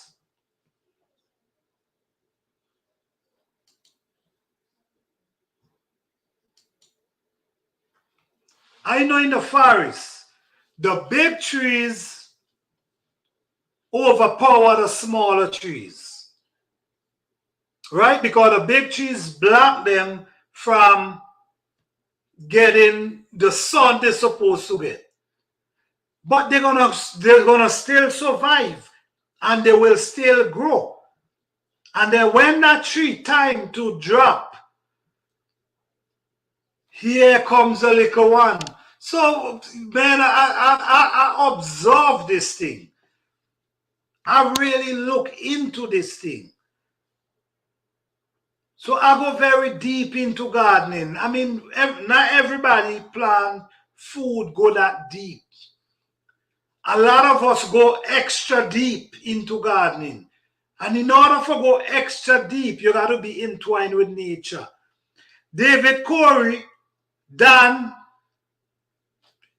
they talk about nature a lot.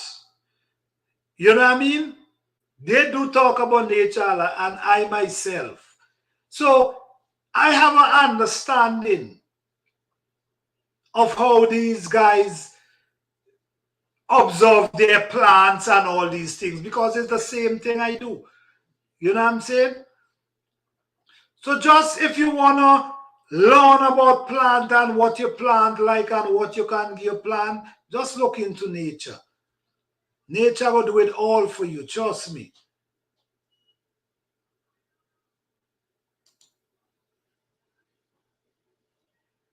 Man, me too, Dan.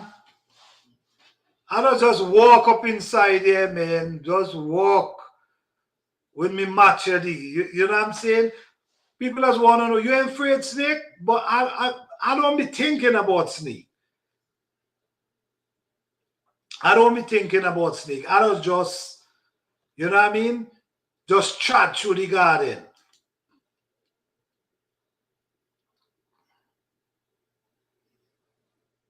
Boy, that's what me tell you, Dan. That's exactly what me tell you. Because you so into nature, I have an understanding.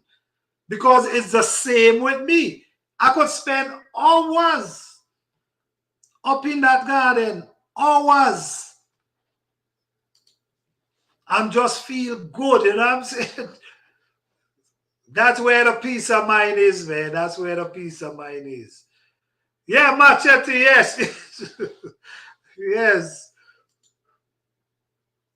The song, the smell, the calmness in the forest is the best feelings. I agree, man. I agree. I agree with you. It's just different. Like I just always say, right? I feel an energy up in the garden. I don't know, you know, I feel an energy, energy that I don't feel out in the basically out in the wall. I don't feel that energy. But up in the forest, there's an energy. Even in your garden, there's an energy that floats around, man. It's amazing. For real. I study nature also, but I look at how things grow in the wild. Then I try to do some same thing in my garden. Yes, James Garden, James Franklin. You as a guy into nature as well, because I do read your comments from time to time. And you know, as you know, once you observe nature, man, and you plant, you plant your food, observing nature, man, listen me. You see what you see for yourself, man. Bugs, birds, trees, the dirt, and all. Yes, David, you said it, man. Me too, brother. Yes, a powerful energy. All right. That's what I'm telling you. Once you entwine with nature, you're gonna understand what I'm talking about. Because you're gonna feel the same energy. And Dan is telling you that. He too, he feel that powerful energy. So calm, peaceful. You know what I mean? It's just a wonderful time. You don't find that. It's hard to find that anywhere else. God sends good vibes to planters. Oh yes, I believe that. Because we're supposed to, that energy, man. I'm big into meditation and energy. Oh, Shabdan, we all, man, same thing here, because a lot of time that's what I do. You know, because the thing is, like if I want to meditate and, you know, I'm in the garden and I feel like I want to meditate, I might just go down, walk down, and there's a big tree that fell and just lay down there, and I will go and sit on that tree, man.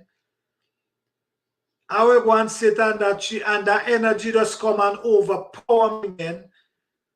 Beautiful energy, take you to some places, man. But, you know, sometimes you don't want to speak about that because not everybody going to understand what you're talking about. So I just rather speak to people who have the same, who are on the same vibe, because they know exactly what I'm talking about. Oh my God, yes, deep energy and open your peanut gland. Definitely, definitely. David, there's so many blackberries out in the wild right now. I mean, you know what? I take a picture with some of them, Corey. I never plant them. But if you see how they're growing up, I know they even have fruits right now. But I never plant them. Don't know where they come from, but I saw them growing up. So you're right. True, they won't. Oh yeah, Dad. Yeah. They won't. Trust me. Trust me. They're not gonna understand. So I don't even.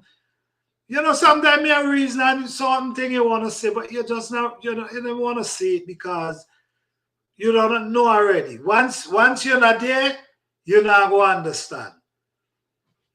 It's a beautiful feeling. So I don't really look at gardening just to go out there and plant some food to eat. I get more benefit from it than just planting food and able to eat. That's why I love it so, man. That's why it become a part of me, you know.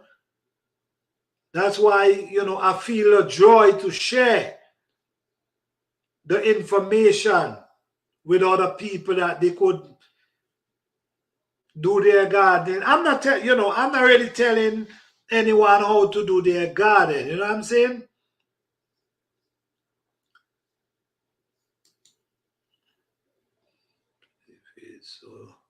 So your inner you is powerful. Yes, I couldn't see. God said, be still. Oh, yes. God said, just be still.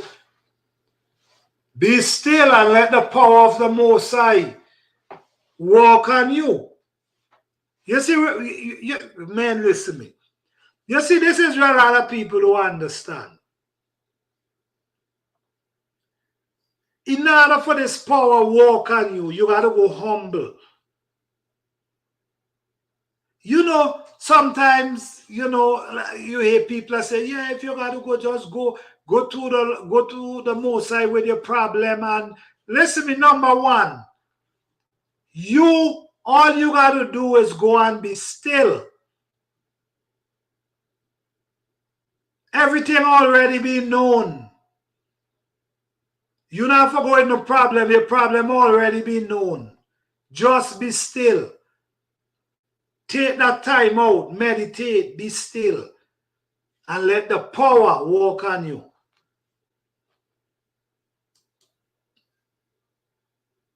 Yeah, man. Just be humble and still. And the power will walk. You can't go in there and telling yourself you saying anything and you... No. your problem already been known. You ain't need for sin nothing. You need to find the time out to meditate. Be still so the power can walk over you.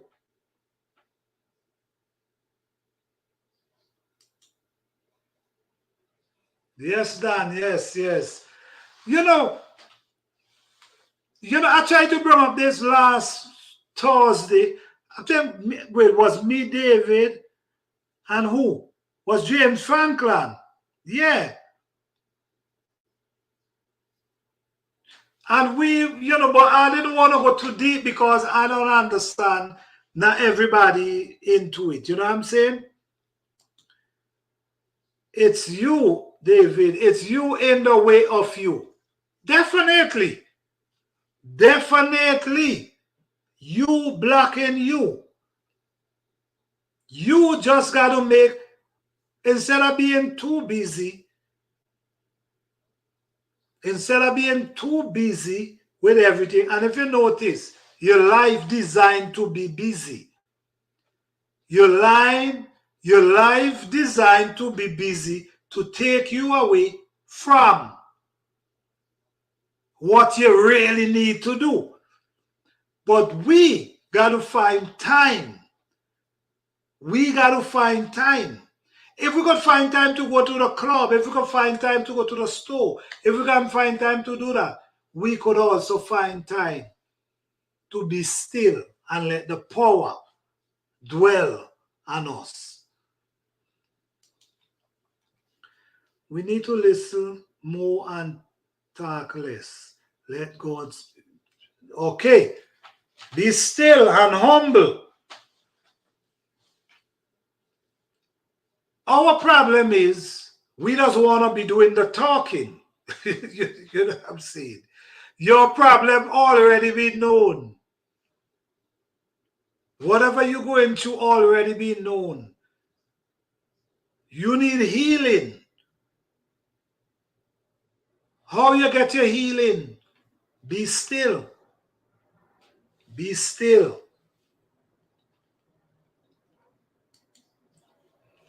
Oh, and that's why we have 1 month and 1 month and 2 years. Definitely, definitely. It's a reason for everything, man. It is a reason for everything. When you come to a fork in the road, stop and meditate. Answer right there. Of course. Because, listen to me, meditation, a lot of things come to you through meditation. And sometimes we believe kneeling on our knees and crying out is doing anything. Sometimes it's not. Because sometimes you don't even know what the hell you're crying out to. Number one, because you grew up a certain way, and all you know is what you've been taught. You never even experience anything when come to nature and when come to what's really going on, when come to the Most High, because you've been taught everything. So we have to get back to that place, that connection. Because once you're in the wall, that's why you got to come out the wall. Once you're in the wall, it's hard to find that connection. It's difficult. Too much distraction.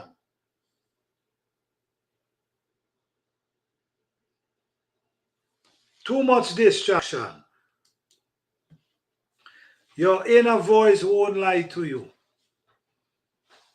That's the next thing again. We're looking outside and not inside. The kingdom is within you. But guess what? We're looking elsewhere. Instead of we look within, we're looking elsewhere. And the kingdom is right within you.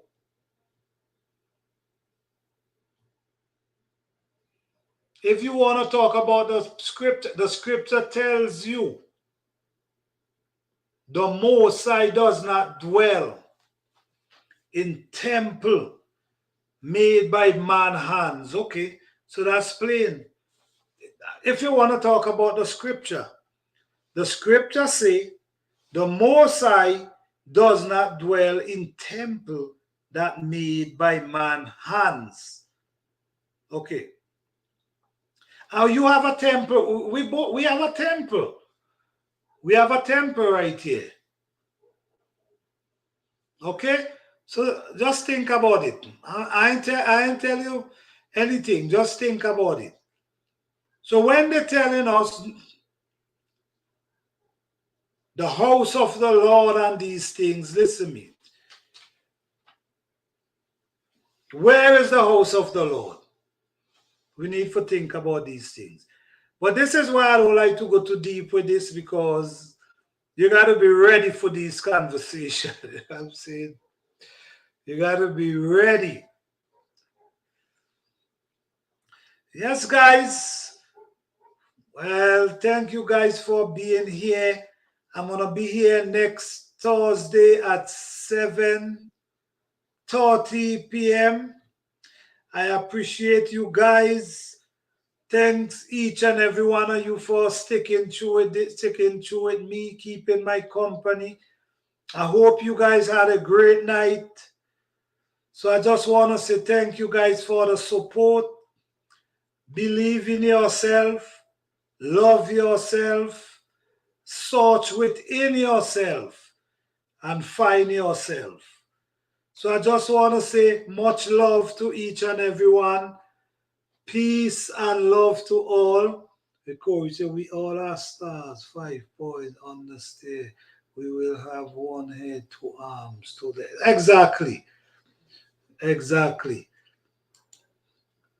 Much respect, Dan. Thank you, man. Much respect, each and every one. One love, peace and love. I hope I see you guys next Thursday at 7. All right? Stay tuned. If you ain't subscribed to the channel, don't forget to subscribe to the channel. Hit the notification bell. If you ain't hit the notification bell, because I want to do this every Thursday. Next Thursday, David, next Thursday, Dan, I think we might go on with this conversation. Urban Gardening, one love. Thank you for being here. Thank you for being here. Yes, I shine bright. Thank you for being here. We're gonna go into this a little deeper next week, David. What we're gonna talk about, I'm gonna try, the topic is finding ourselves and our inner self and more spirituality. All right, so we're gonna talk about that next week. So peace and love to each and every one. Blessing to all. One love. James Franklin, blessing each and every one. Yes, Urban Gardening. We're gonna continue this next week. Thank you guys. Have a good night.